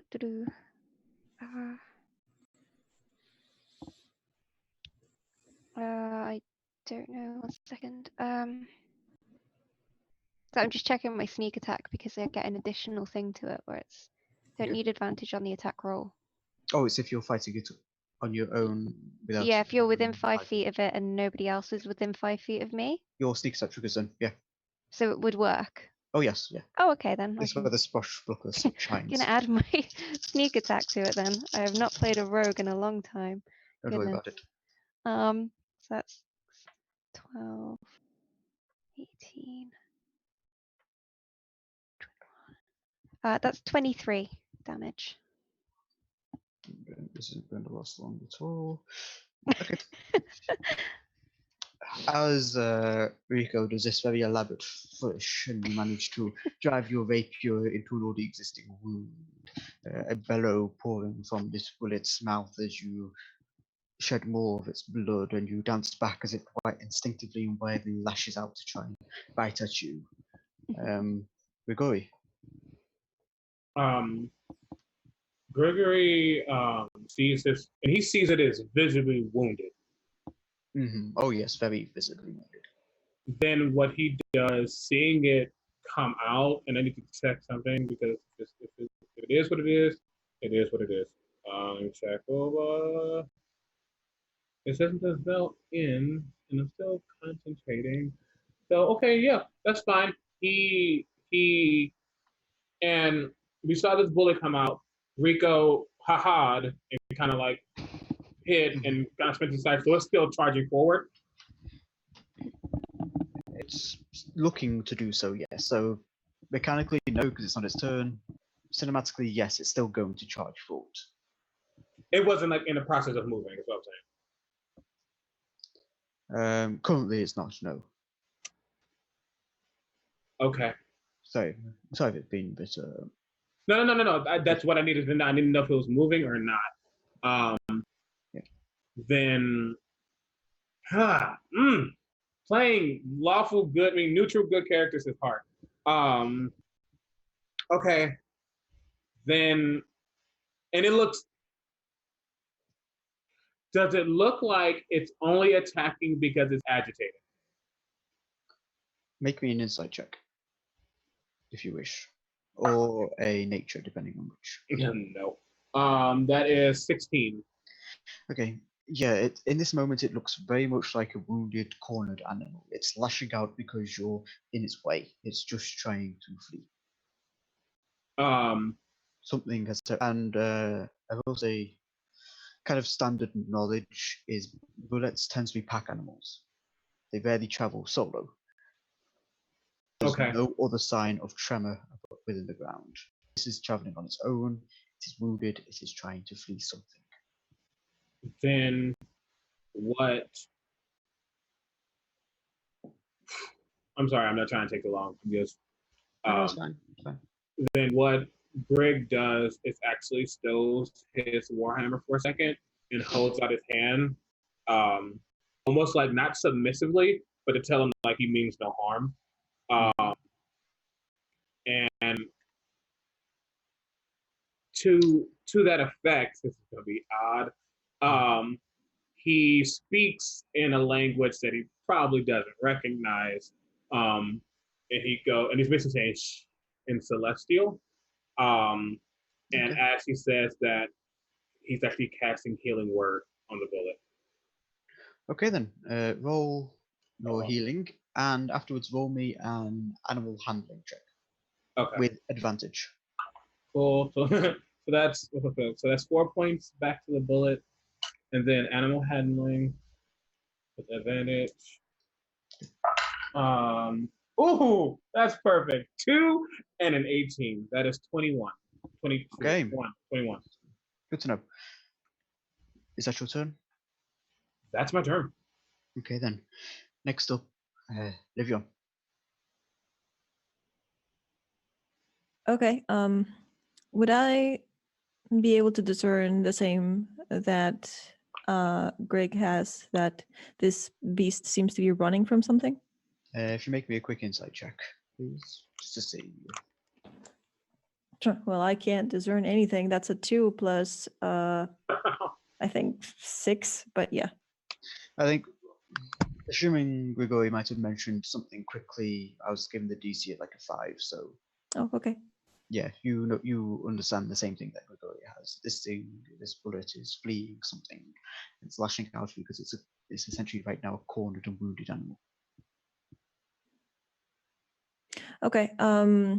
Then is it possible for me to move a little bit back while I'm still like close enough to the rope that I could climb? I don't want to be in the bullet's direct path if it's gonna like run off. And I would like to see if I can discern anything from where it's fleeing from. If you make me a perception check, please. What race are you again? Remind me, sorry. I'm a sea elf. Sea elf. Okay, so you wouldn't have dark vision. Or I would you? have out to 90 feet actually. All Okay. elves have dark vision, and I have something Right. Yeah. Yes. else. Yeah. Okay. Yeah. Sorry, I forgot about that. Yeah. Roll me perception then. It would be just Okay. straight perception. I'm gonna. May I advantage because mountains? It is. Yes, you are still in the I mountain. had a 4 in the first one. And then that's a 5. So it's 5 plus 6. That's an 11. There's nothing obvious looking back through this tunnel that's burrowed through the mountain. There's nothing that stands out as being the cause of it fleeing, unfortunately. Okay. That would be my action. I'm assuming. Yes. So I think it's gonna be my turn. Okay then. Sadazar. You're muted, by the way. I rolled terribly, so. Wow, you somehow rolled worse than me. Okay. How far away am I from the bullet? I'd say it's a pretty wide passage canyon that you're going through, maybe 20 feet. Okay. And if you wish to make me an insight check, DC 5, you can ascertain with the other side as well. Mm-hmm. I just don't know that Celessa would care. But I'll roll anyway. It's a 9, so I basically know the same. Yeah, you know the exact same thing. I'm going to, as I draw out my scimitar, bonus action, I'm going to mutter a word under my breath and activate the flame tongue scimitar, so it just ignites into flames along the blade.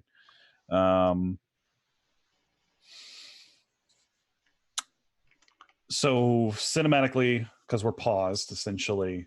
Yep. It's just burst out of this wall and it's running towards us because we were just there. And it's So sort of we're just there. Yes. fight or flight kind of situation. Okay.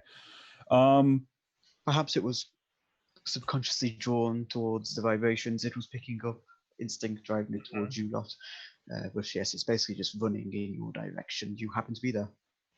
Okay, I'm going to expend 20 feet of movement and run up to it and make. I have extra attacks, so I'll make 2 attacks with my scimitar. Okay then. Go ahead.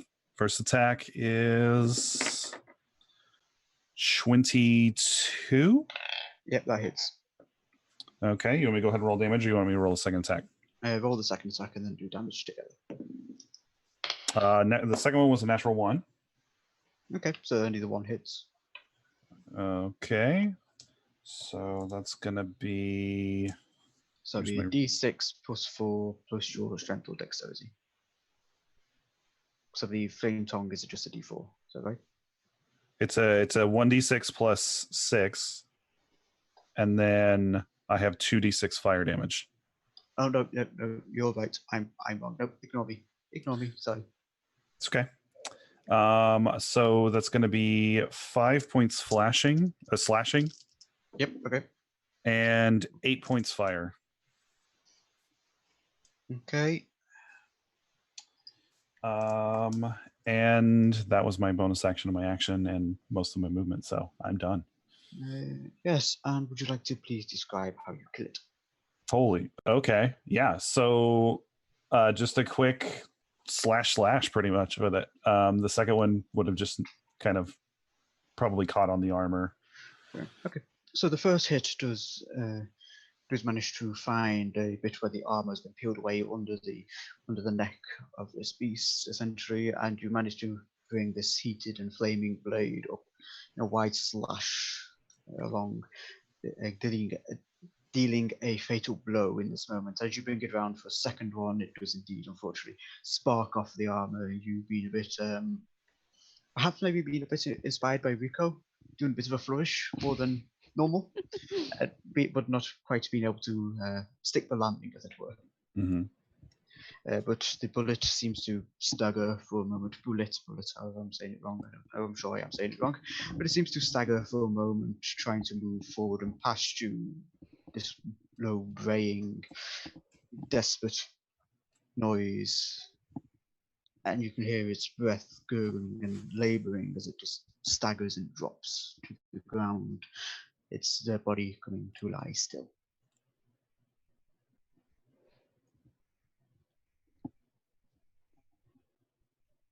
Gregory is staring at the body for a second. And if anyone is close enough and has a high enough perception, they'll notice that he's like slightly shaking. Okay. Do bullets, when they burrow, is it sort of like do they burrow permanent tunnels, or is it almost like the tunnels would be collapsing behind them?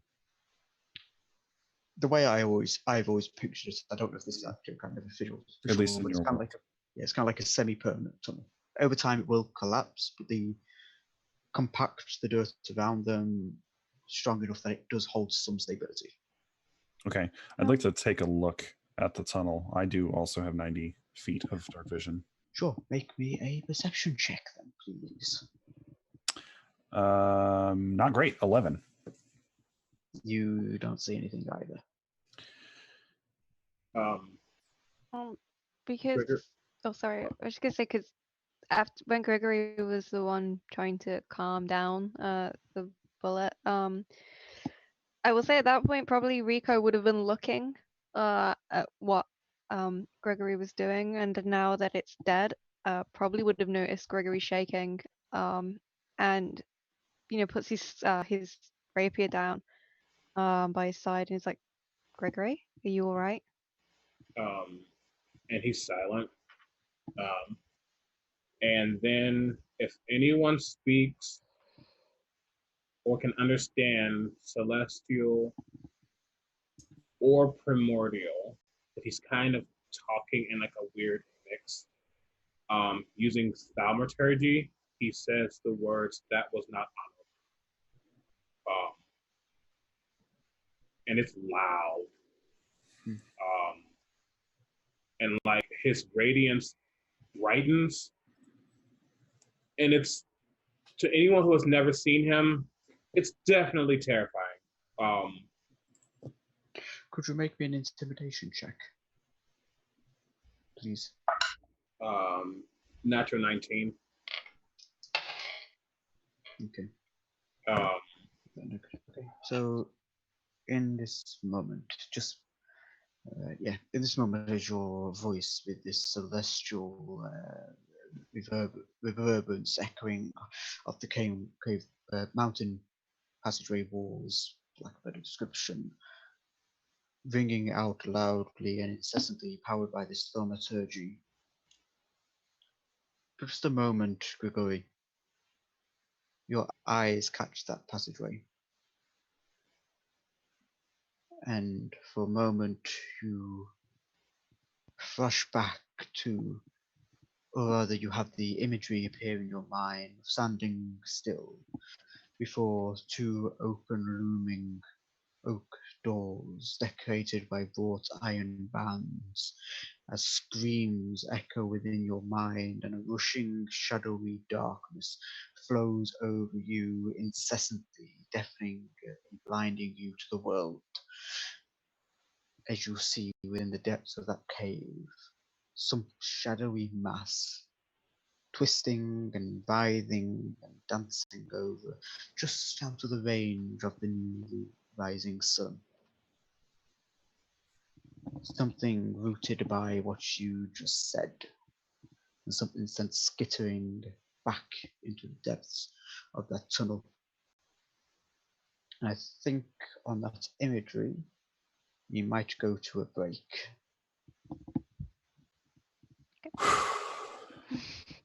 Yes. Okay. Thanks. All right.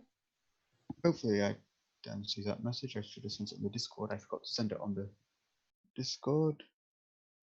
I'll do so now, just in case. Oh, you still? Yep. Okay. Are we still live or? Yep. Okay. Sorry about that.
Okay, wonderful. Hello, folks, and welcome back to part 2 of session 1 of A Haunted Whisper. Before I jump back in, I just want to quickly say that the music you heard during that break screen is the property of Alex Rowe. His remixes are free to use if credit is given, and I'm definitely giving credit because I love his music and his works. It's wonderfully thematic. So you can find his stuff on Alex Rowe at Spotify, Bandcamp and YouTube, and at Rotaka on Twitter. And I want to give another quick thank you to Dan, who's running tech for this. And with that, oh, there's been a slight camera swap again. Oh, continuing on. Hey, CB, you get to be play Steleza today. Oh, hey. Continuing on, I think we're doing a bit of a time skip now after that confrontation with the, is it Bullet or I don't know how you pronounce it. So I think it's Bullet. Bullet, probably. With the Bullet, then. I don't know if I'm pronouncing it correctly even now, but probably not because I'm yeah. But anyway, yes, moving on. So this is later in the evening now. We find ourselves the sun once more beginning to set. Your journey having taken you a bit longer than initially expected, probably because you're trying to keep a slower pace after what just happened, and perhaps a few choice words as you work out your feelings of what just happened, refining that group dynamic that you had. But as I say, as the sun is now beginning to set, you are entering the gates to Uali Harbor. And it is silent. The entire city, from where you're standing at least, is dead. Or might as well be. There's no one on the streets. There's no sounds of anyone living in the area. Although you do know there are people still living here. There is a sign of residency still within the homes, lights peeking out through tightly drawn curtains, for example. You can also see some almost like religious offerings set outside of doorways. But Can I look at these religious offerings and see what they are? Sure. Anyone who wants to can make me a religion check. I will gladly do a religion check. So there is sound, just not like the sounds of a city alive. Yes, essentially. The Okay. sounds of people living here, but there's not signs of people Mm-hmm. living I was just making here. sure it wasn't like silence kind of thing. That's a 21. Okay. That's a 17. Okay. 15 for me as well. Okay. In that case, those you've taken a look, do recognize these are religious symbols for a variety of different gods and goddesses, but they are mainly focusing on blessings of protection. Just out of curiosity, are any of them to the Scarred Hermit? Let me double check. Sorry, one moment. Yes, actually, you see a couple to the Scarred Hermit, to Kratos rather. Yes, yes. There are Cool. a few symbols here and there which match the amulet that you yourself wear around your neck, Grigori, or the symbol you have on your person somewhere. I should say. Yes. So this is a walled and gated city. Yes, Okay, and the gates are open. the gates are currently closed. Oh, they're closed. Okay. Sorry, my bad. No, it's Or rather, okay. the outer gates are wide open. There's two sets of gates. You notice Okay. the inner ones are sealed shut still as you approach. There are no sentries that we can see at the Not, gates. not that you can see currently, no. Um, Are the gates barricaded or anything, or are they just simply shut? They're just simply shut. They're not barricaded.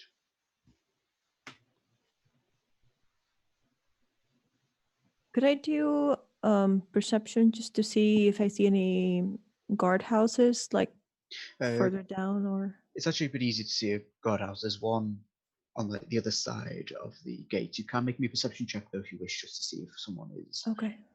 present currently.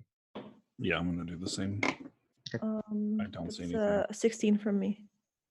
I got a 5. I'd say I would, but he's not paying attention. He was looking at the things when that happened. Livion, you do notice this is a guard within this guard hut. However, rather than coming out to welcome you or inspect you, you can see them huddled within this guard hut, just peeking out, staring at you from the sealed windows of this hut. I will call out, hello, we mean no harm. We are sent by the crown.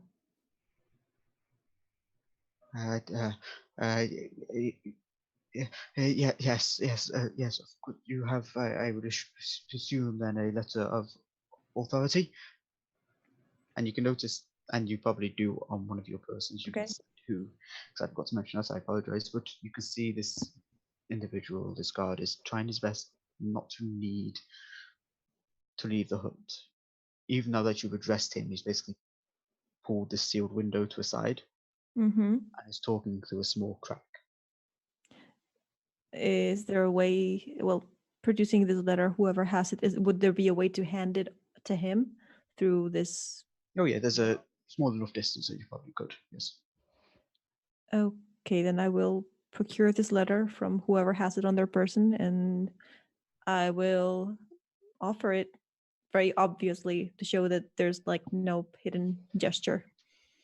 Even with your obvious gesture, there's still hesitancy to their movement as they reach out and, with a visibly shaking hand, kind of snatch the letter and dart back into the hut. I will look at the party like off to a good start. Is anyone watching us? Make me a perception check. That's cocked. Okay. That's worse. 12. You do see that there are a few kind of like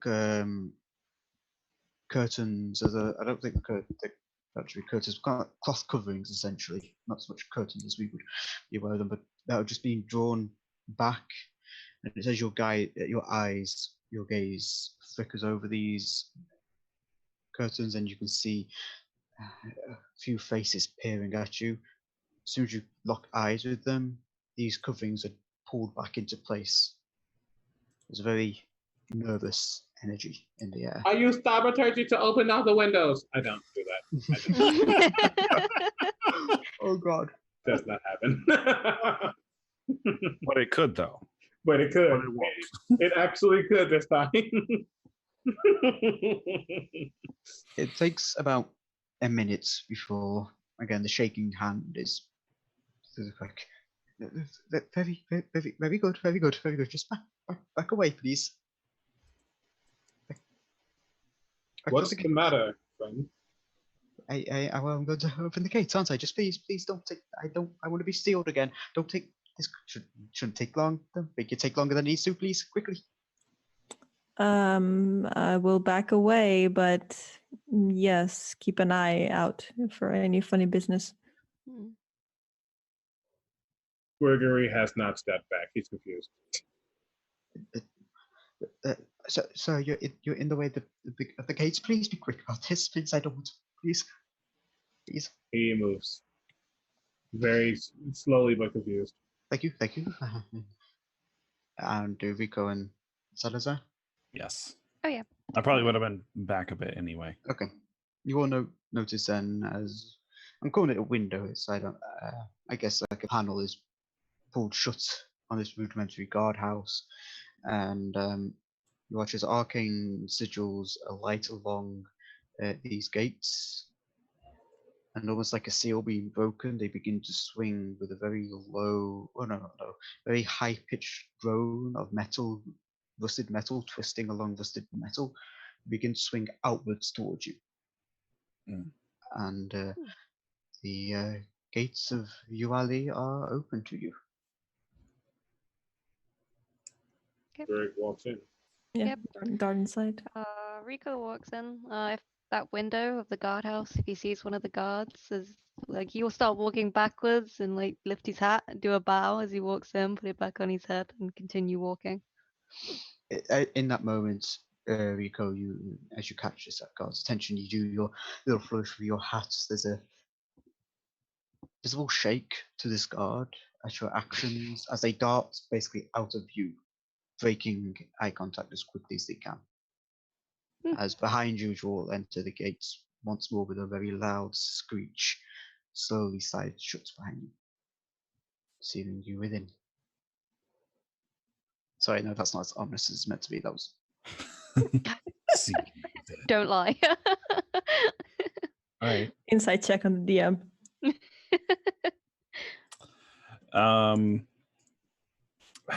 Is this this is a fairly small town? And through the reports you've had, you were led to believe as such, yes. You never got any information as to its size or anything, but by and large, it's just known as Uali Harbour. More referred to as a town than anything. Yeah. But at its size, and you definitely saw this upon approach, it's probably leaning more towards being a major port city than anything else. Okay, so it's much bigger than we expected. Oh yes, definitely. Easily 2 times the population, you were assuming. All right.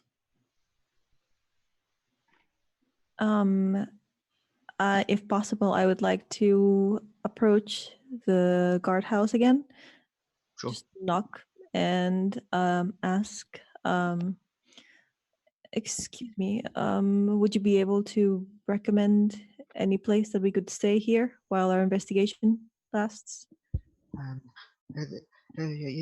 Yes, of course. Just get off the streets as quick as you can. That's my advice. Down this road, you want the third right. I think you want. Yes, the third right. Second left, and you'll find it's a large place, hard to miss. The Pasa Nora. Why off the streets? Just trust me. You want to be off the streets. I advise be quick. The sun's not long to be set. Be quick, and good luck and avoid the shadows. Avoid the shadows. What's in the shadows? Oh, trust me. You don't want to know. Just be quick, please. Just I don't please. Just I don't want you on my consciousness. Just be quick. Be quick. Don't be like the others. Be quick. Well, if we die from not knowing things, that's on you now, since you did not inform us. Oh God! Oh God!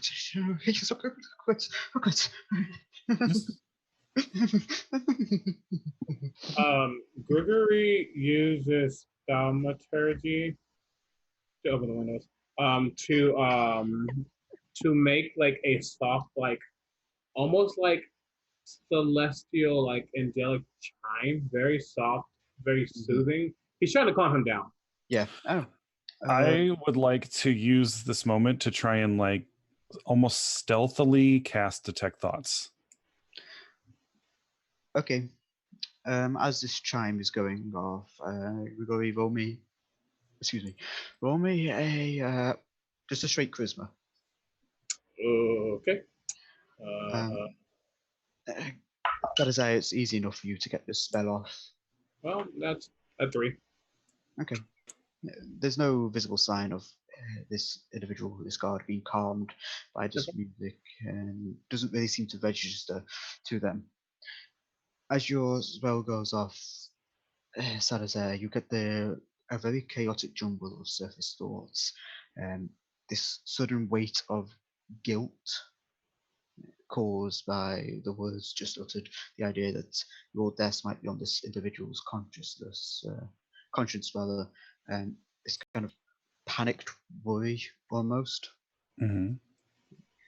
and just like a constant phrase over and over, just avoid the shadows, avoid the shadows, avoid the shadows, avoid the shadows.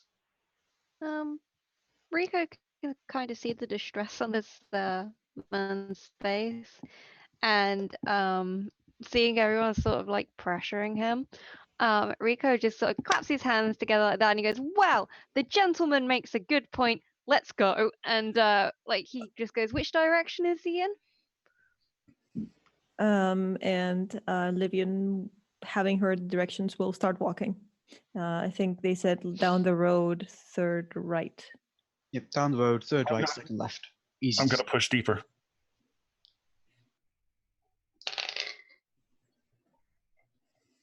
Okay. As you push deeper, Salazar, you let me actually pull up the spell. Just to... 15 was the save. Okay, so if it's a fail, because that was a 5 plus 0. I can see some insight into reasoning, emotional state, things looming over its mind.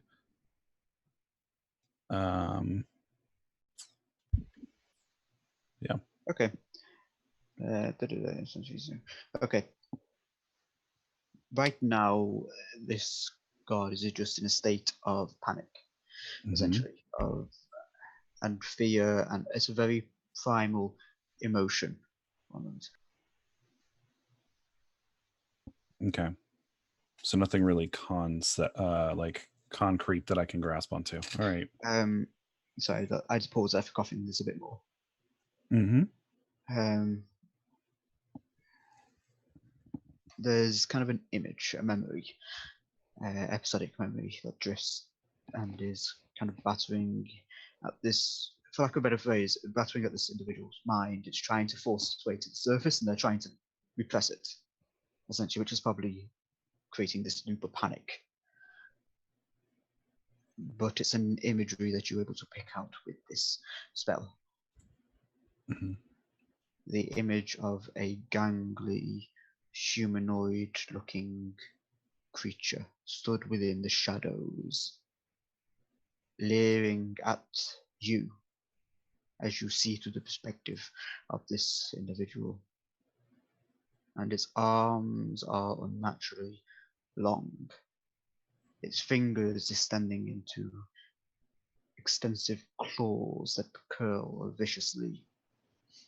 There's no features, but there is a crown of horns atop its head, and it easily stands around 9 feet in size, just head tilted, staring without eyes at you, at this guard, as it stands shrouded in the depths of a shadowy corner. And there's this incessant whisper that doesn't end. And I need you, even secondhand through this memory, to make me a wisdom saving throw, please. Is this a magical effect? It is. Okay. I didn't notice this before break, but I do have advantage on these. Okay. We're going to go wisdom saving throw 18. Can you draw me a D100, please? As unnaturally, this creature seems to break the limits of the spell. 90. You see this hazy double almost form where this creature was in the memory. But you watch as it seems to move. This form splitting into the memory and into something much more real as it seems to see you. No longer the guard, but you, Salazar. You as you are, behind all your secrets laid bare before it, and this claw-tipped hand seems to reach out, looking to pluck at your thoughts. And for the next minute, you are stunned, frozen in place by this imagery. Okay. So for the rest of you, you just see Salazar stop, locked in place, just staring at this guard. I'm gonna try and ask Salazar, are you okay? Can I even speak? You're stunned, so So no. sadly not. Okay. Then in that So case, just- I will try again telepathically. I can communicate. Oh wait, no, sorry. You can speak, just falteringly. Oh, okay. My bad. So you Mm. can speak, Salazar. I still don't think I would. Okay. Then yeah, you can reach out if you want telepathically. Then I will ask telepathically, and I will allow him to, them to respond. Mm. So you know the Rune Keeper allows you to just read, or can you understand thoughts in different languages? I think it's just written language. Mm. What are you reaching out with? I should check. Is it Awakened Mind? Yes. Okay. So you can't hear thoughts. You can only speak them. That's technically how it's Is it? ruled. I tend to go with the idea if you can speak to them, you can hear back. Oh, okay. But Okay. yeah, so you I can thought it could hear. be like a message kind of thing. Okay, Yeah. sure. Yeah, I'd actually allow that. I prefer it as it's two-way. So yeah, I'll say you can speak to Salazar and Salazar can speak back to you. Okay. Mm.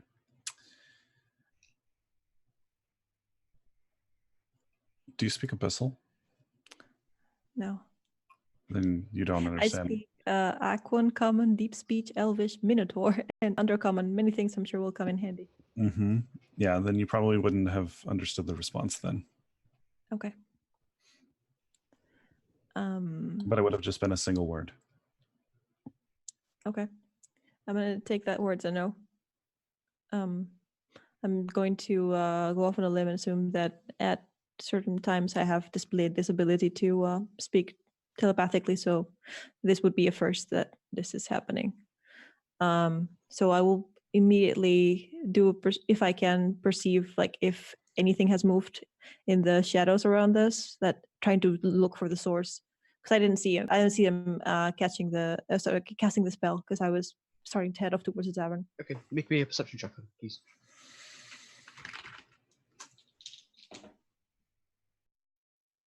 That's 19 total.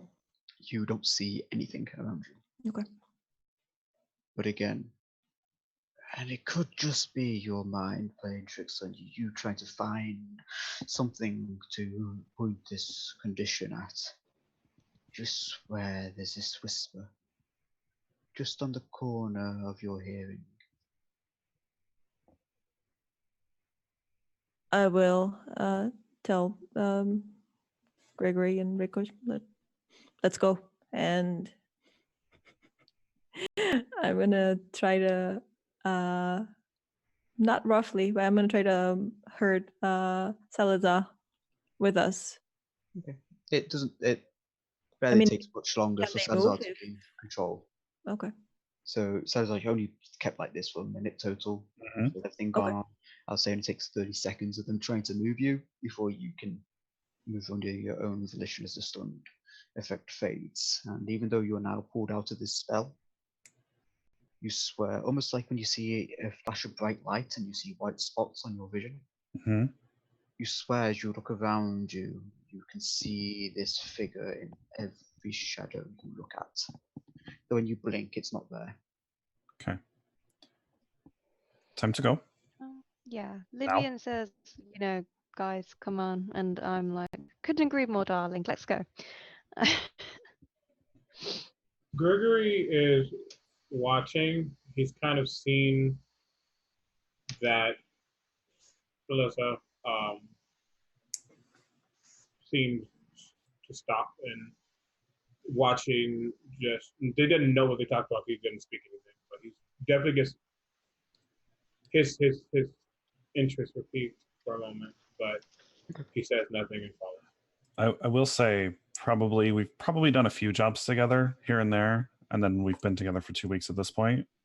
I will say this is probably the first time that any of the group has ever seen Celesta in like actual fear for something. Mhm. And I don't care how fast y'all move. Celesta is booking it, Yeah. Okay. like almost at a run. Okay, so it takes you only a couple of minutes then to get to the Passa Nora. As the down the road, third right, second left, and it is indeed very obvious to see, for the Passa Nora stands out strongly and vividly against the other buildings around it. It's a 2, 3, hold on. Yeah, sorry, 3-story building where the others are kind of 2-story, completely made out of finely polished wood, and there's almost like a mini courtyard in front of it, which the other houses don't have, the other buildings don't have. There's a small water feature. There's a couple of delicate flowers kind of planted to make a very nice atmosphere and aroma, or rather they should be. Instead, every flower you see is completely dead and rotten.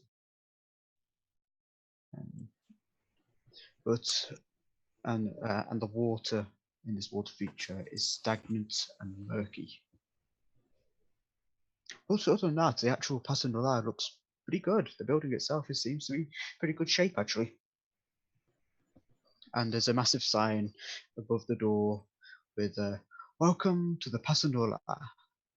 Find us." What's the word? God damn it! Where am I? Sorry, it's late. I'm forgetting words. Yeah. Find us housing in Uali. Uala, rather. Oh.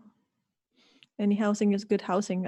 I'm also booking it and Yeah, I'm going inside. in. Yeah. I don't think Gregory is booking it. He was concerned for a moment, but he doesn't show anything. He's still walking. He's fine. Finally, get there. Okay. I think Livian, because they have been traveling with Salazar for a couple years maybe, and this is the first time they've seen this. Is like, this is serious. Let's just get to a place where we are out of the whatever is going on Yep. out here. Rico is maintaining a pace where like he's kind of between Grigori and then Livian and Salazar. So like he keeps looking forward and like kind of jogging, but then also looking back to see if Grigori's still keeping up, and then trying to keep a good pace going where he's not too far away from anyone. Yep, makes sense. Okay. As you all step in one another, then you encounter a building that is completely absent of all other patrons. You can see this. What you step into is basically a large lounge area spanning the entirety of the floor span. A large bar is set directly in front of you. A variety of different alcohols and other spirits and drinks set behind it. There is fine lush seating off to one side, off to the other. There's a bit more of the classical tavern look, but it's still pretty upscale. It's not just wooden stools, it's wooden stools with a velvet cushion. Little things like that, little finery details. Behind the bar, there were on the other side of it, there are two staircases that lead up to a balcony of the second floor, and then above that there is the floor of the third floor. So the second floor is completely open in the center. The third floor is an entire structure. So this open area is 2 floors high, basically. And and the only individual in this place at the moment is sat behind the bar, flicking through a book. I'm assuming we have money. I feel like I missed something when we were picking Mhm. equipment. Yes, Do we you have? money. Yes. Yeah. Okay. You should have Um, had, I think it was 44 by 100 Plus Okay. the starting, I believe. plus I'll- starting. Yeah. Okay, I missed that. I will roll that in a minute. I'm just going to walk straight up to the counter. Okay. And 5 gold coins onto the counter. Room. So the individual behind the bar is a dwarven gentleman, obviously getting on in age. Short cut hair, which is pitch black on the top, almost showing youth. But at the sides, at the temples, reaching backwards, it's a shock of white and grey. The beard, thick and bushy, is more grey than black at this point, showing the depth of this age, and the face is more wrinkle than smooth skin at this point as well. The beard is of actually particular note, very finely groomed and braided with a series of intricate wooden beads and talismans. Not exactly a common sight, really, but it's very, very elegantly done almost. And when you walk up, so there's two beady black eyes, almost coal in colour, look at you, look down at your coin. Aye, welcome to the Passandola. Your patronage has been welcomed. And just scoops the coin off to one side. So, how many rooms are you offering? One each, or are you doubling up? Yeah, you'll use it. So I turn around to them and then just shrug. That's for me. Well, you're Uh, overpaying a bit, but by all means, if you want to pay more, you can always pay more. I'm always happy for a good tip. I'm going to reach my hand out for a key. Reaches under, just up the stairs, third on the right. I'm already gone. Well, your friend is a nice chap, isn't he? Aren't they? Um, it's been an interesting night so far. Aye, the sun is the setting into it. The shadows grow long. Oh, there Best was to a very hide. pleasant guard at the entrance. Yes, told us much Ah. about this. I'll look between Livian and Greg and be like, we sharing or single rooms? What do you think's best? Happy to share, especially if things are happening at night.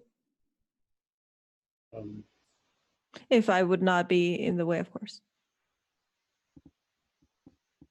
Greg actually just shrugs his shoulders. Normally, you guys know that he does prefer his own room. He doesn't reveal why he doesn't care right now, but also he doesn't care.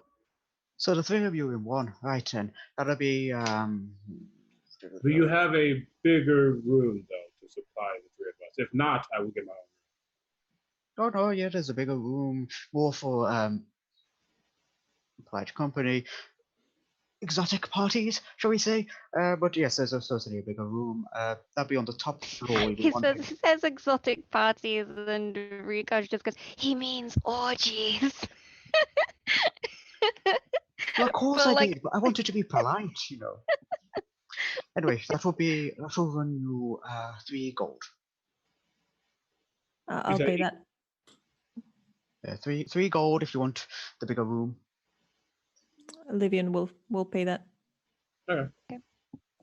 Lovely then. And again, reaches under, slams a key onto the counter. Now, if you don't mind me asking, not exactly seeing many new faces around here. What brings you here? Especially with all the shadows. We're just doing a job. Mm, So you need to know. we were, just doing a job. Hopefully we'll It's all these shadows everyone keeps talking about. Hey, Oh, could you do that, tell man. me about these shadows? Why is everyone of so course. afraid of them? Of course I can. Happy to, in fact. Best you know what's going to kill you before it actually does, right? True, very true. The shadows, well, they're your worst nightmare. They'll tear you apart, lad.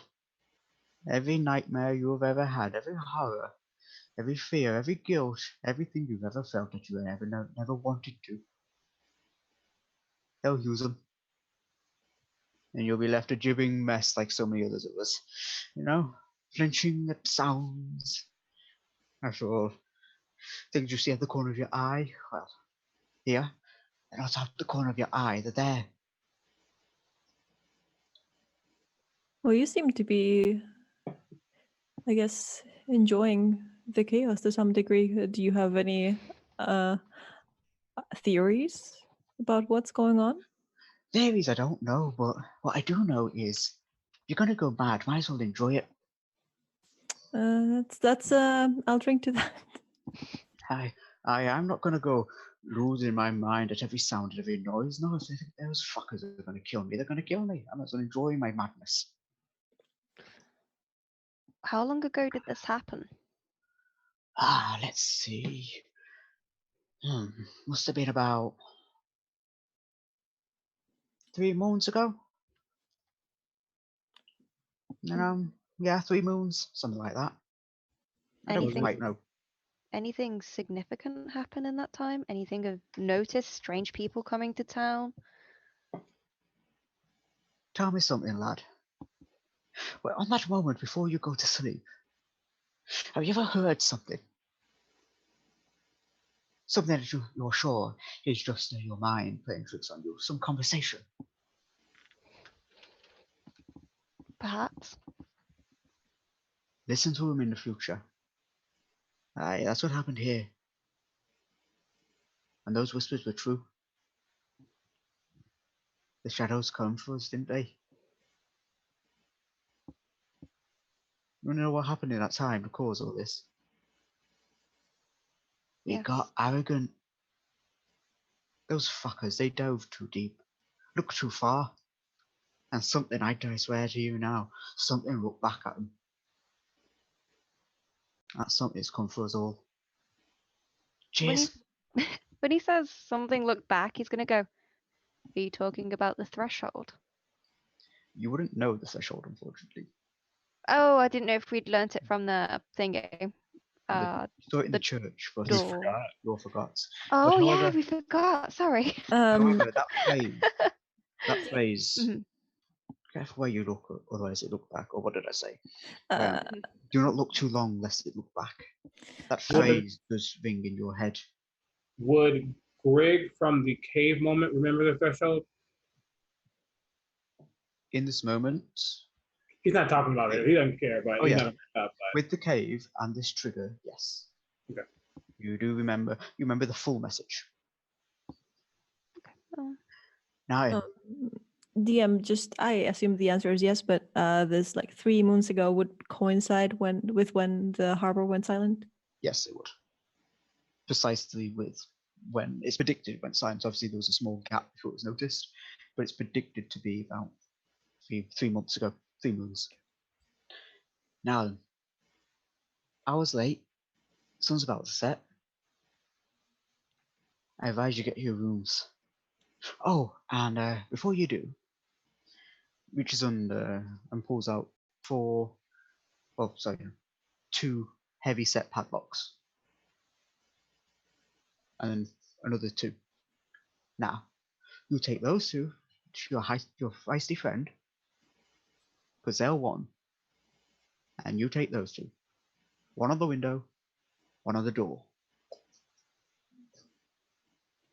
Thank you very much. Of course. Wouldn't want you wandering off now, would we? Cheers. Now, I advise you go sleep. Be quick about it. That's the whisper you find you. I'll take the padlocks and um, I'll head on up to Salazar's room to deliver the one. And Greg will take the other two and go to our room so it's captain ready. Okay. Yeah, I'll go with Greg. I actually can't remember if I actually said this as a character, but he shouts after, even if he has, remember, one on the door, one on the window. Good luck, newbies. It'd be interesting to see what you're like in the morning. And as you head off to your slumber with those words, and as this dwarven gent goes back to his book, chuckling to himself, I think it's there that will bring session 1 of Haunt to a wrap.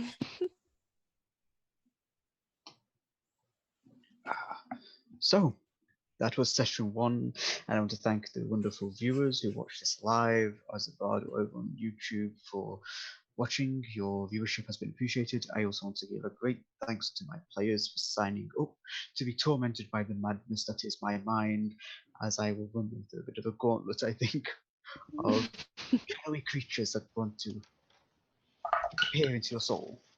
I also want to give Looking a forward to it. thank you to Dan, who's been running tech once more, because it's greatly appreciated, especially because it's kind of last minute, because I was going to do it and then my internet is more crappier than I thought it would be. It didn't work out, unfortunately. But yes, why don't we go around now and have my players tell us who they are, who they're playing, where we can find you in the next week. Oh, excuse me. And what your favourite moment of today's session was. And we'll go clockwise for the overlay. So, Grigori, CB. Hi, CB here, also known as Critical Bard across social media, so Twitter, Instagram, Facebook. Barely Facebook, don't look at Facebook. Within the next week, I mean, I play random things, but nothing that's like actually streamed. I might have just lied to you, and if I am, I'm sorry. I need to like go back to my schedule. I will say though, not happening this week, but in 2 weeks, in 9 days, I am doing the One Drop for Flint charity stream. So that's gonna be playing all day, which is gonna be great. And yeah, you see me singing and doing all that crazy stuff. So, my favorite moment from this session, I won't lie, it was the bullet, just that entire sequence, because it revealed not just to me, but I think to Grigori, the dynamics of the group and where their own where they lie as far as like their actions and what they like to do or what they want to do. And it's interesting because I personally like those type of games where everyone's not all willy-nilly, let's kumbaya and you know. So it's gonna be interesting. I will say I'm excited to see what happens next. Wonderful then. Next up we have Salazar. Ron, go ahead. Hi, Braun. I am at Prideceratops. You can only find me on Twitter. I don't do everywhere else because I'm not consistent enough to post everywhere. Next week, I am not in any shows in the next 7 days, so the next time you'll see me is probably on here. But I will be running my mouth a lot on Twitter, talking about my own tabletop game that I'm working on, Sunblight, and probably just a bunch of other stuff. Oh, I lied. I'm so sorry, and they're going to destroy me. I'm also doing a pseudo Disney Princess Saving Dragons stream starting on Sunday, where I'm playing a variant of Nala. That's all you need to know. Awesome. And Ron, favorite moment? Well, CB stole mine because I actually after our crossing last night, I like that we are again at ends. But I think saving besides that one, when you walked up to Rico and did the whole like finger on the hat cast the spell thing. Oh, that was good. Yep. And sorry, was there anything you want to say? No, that's what sorry. I got. I thought I was cut you off there for a moment. My bad. But next we'll jump across to Livion Wu. Sonia. Yep. Go ahead. I am Sonia, and I played Livian Rue today. We'll do so again next week. I am not in any other shows, but you can find me on Twitter at Frosty Blue, which I know is a difficult thing to remember sometimes. It is there in the overlay, and I'll probably just be well talking about D&D and probably reposting a lot of cute animal videos. And my favorite moment, I have one for myself and one for Rico, actually. I very much enjoyed Rico changing out of his boots in the middle of the on the path there, just because he had two different pairs, one to look fabulous and one to be stealthy. Yeah. And my personal favorite moment was that even though I had given Sam plenty of ammunition, I didn't expect the patron to come up so suddenly, and I was like, "Oh yeah, this is what I'm signing up for." Okay, so I'm excited to see what happens. Yeah, I'm really looking forward to explore that. I think it was a perfect bit of ammunition you gave me. I just had to use it. As you should. But yes, last and by certainly no means the least of this group, we have Rico Denier. So, Mustang. Sorry, my Yep, mind's sorry. blank. I'm Mustang or Sarah, I don't mind which. I played Rico Denier today. I love him. He is my trash son. He's so bad. You can follow and find me on Twitter at Mustang's Art. I advocate a lot for the disabled community for better representation and accessibility in Dungeons and Dragons and in tabletop role-playing games in general. And I have my own show which is promoting positive representation of disability in Dungeons and Dragons in 5th edition. We are playing Phandelver at the moment, and that is Heroes Without Limits, which is at 6 p.m. PST, and you can find it on Twitter at H Without Limits, and we now have an official Twitch channel for just that show, which is twitch.tv/H Without Limits. So feel free to check that out. It's every Saturday. Where we can fit it in, because sometimes people have flare-ups or illnesses and we can't help that, and we all but yeah, and you can also check out the Discord that we have, which is in our pinned tweet, which would be really nice if you could do that. But yeah, thank you. And favorite moment. Yes. Oh yeah, favorite moment. For me, probably Rico asking if Gregory was all right and putting the hat on Gregory's head. And then having Gregory lean into him, and they just sort of shared a moment that was really nice. It was nice. So not something nice and happy in absolute horror and terror and Oh, yeah. fear. Yeah, you're the ones who are going to have to find the happy moments. I'm not going to give them to you. That's valid. But yes, last and least when compared to these wonderful people, there is me. No. I'm always going to do this. No one can stop me. All bits can't stop me. Haunted Whisper can't stop me. I swear. We will always try, at least. Anyway, yes, hi, I'm Sam. Although I can actually go by Sam because there's no other Sam on this game for once. So hi, I'm Sam. I can be found on Twitter as Eldritch Warlock, and I was playing everyone and everything else in this mad world of mine. Let's see where you can find me in next week. What day is it today? I'm blanking. Thursday. Thursday, thank you. You can find me tomorrow, Friday at 8 p.m. Eastern Time over on the Greyhawk channel for Saltmarsh Stories, DM'd by the wonderful Alex Katu. You can find me on Sunday here on Variant Rolls at 3 p.m. Eastern, I want to say, for session 2 of the Old Myths. And you can find me at 1 p.m. No, 2 p.m. Eastern on Monday at the RPG Lab for the company. And I believe, yeah, you can find me on Twitch as Lone Cauldron. I very rarely stream. I mainly stream when I do Bloodborne. I'm doing a Blood Double 4 Bloodborne run, but yeah, if you want to check that out. Unlike, I don't know when it'll continue though, so don't hold your breath about it. But yeah, just check me out on Twitter, and I'll always tweet when I'm going to go live. But let's see, I'll do it as well. My favorite moment, I think, and this might be a bit selfish of me because I wanted to build it up to be a big reaction, but I think all of your reactions, faces, when I jumped from Sworn by Shadow to and you're welcome to the morning sun. Just that little split-second reaction of your faces just made my night. I must admit, warmed my cold, dead heart. But yes, this has been A Haunted Whisper, session 1, and do stick around for in half an hour.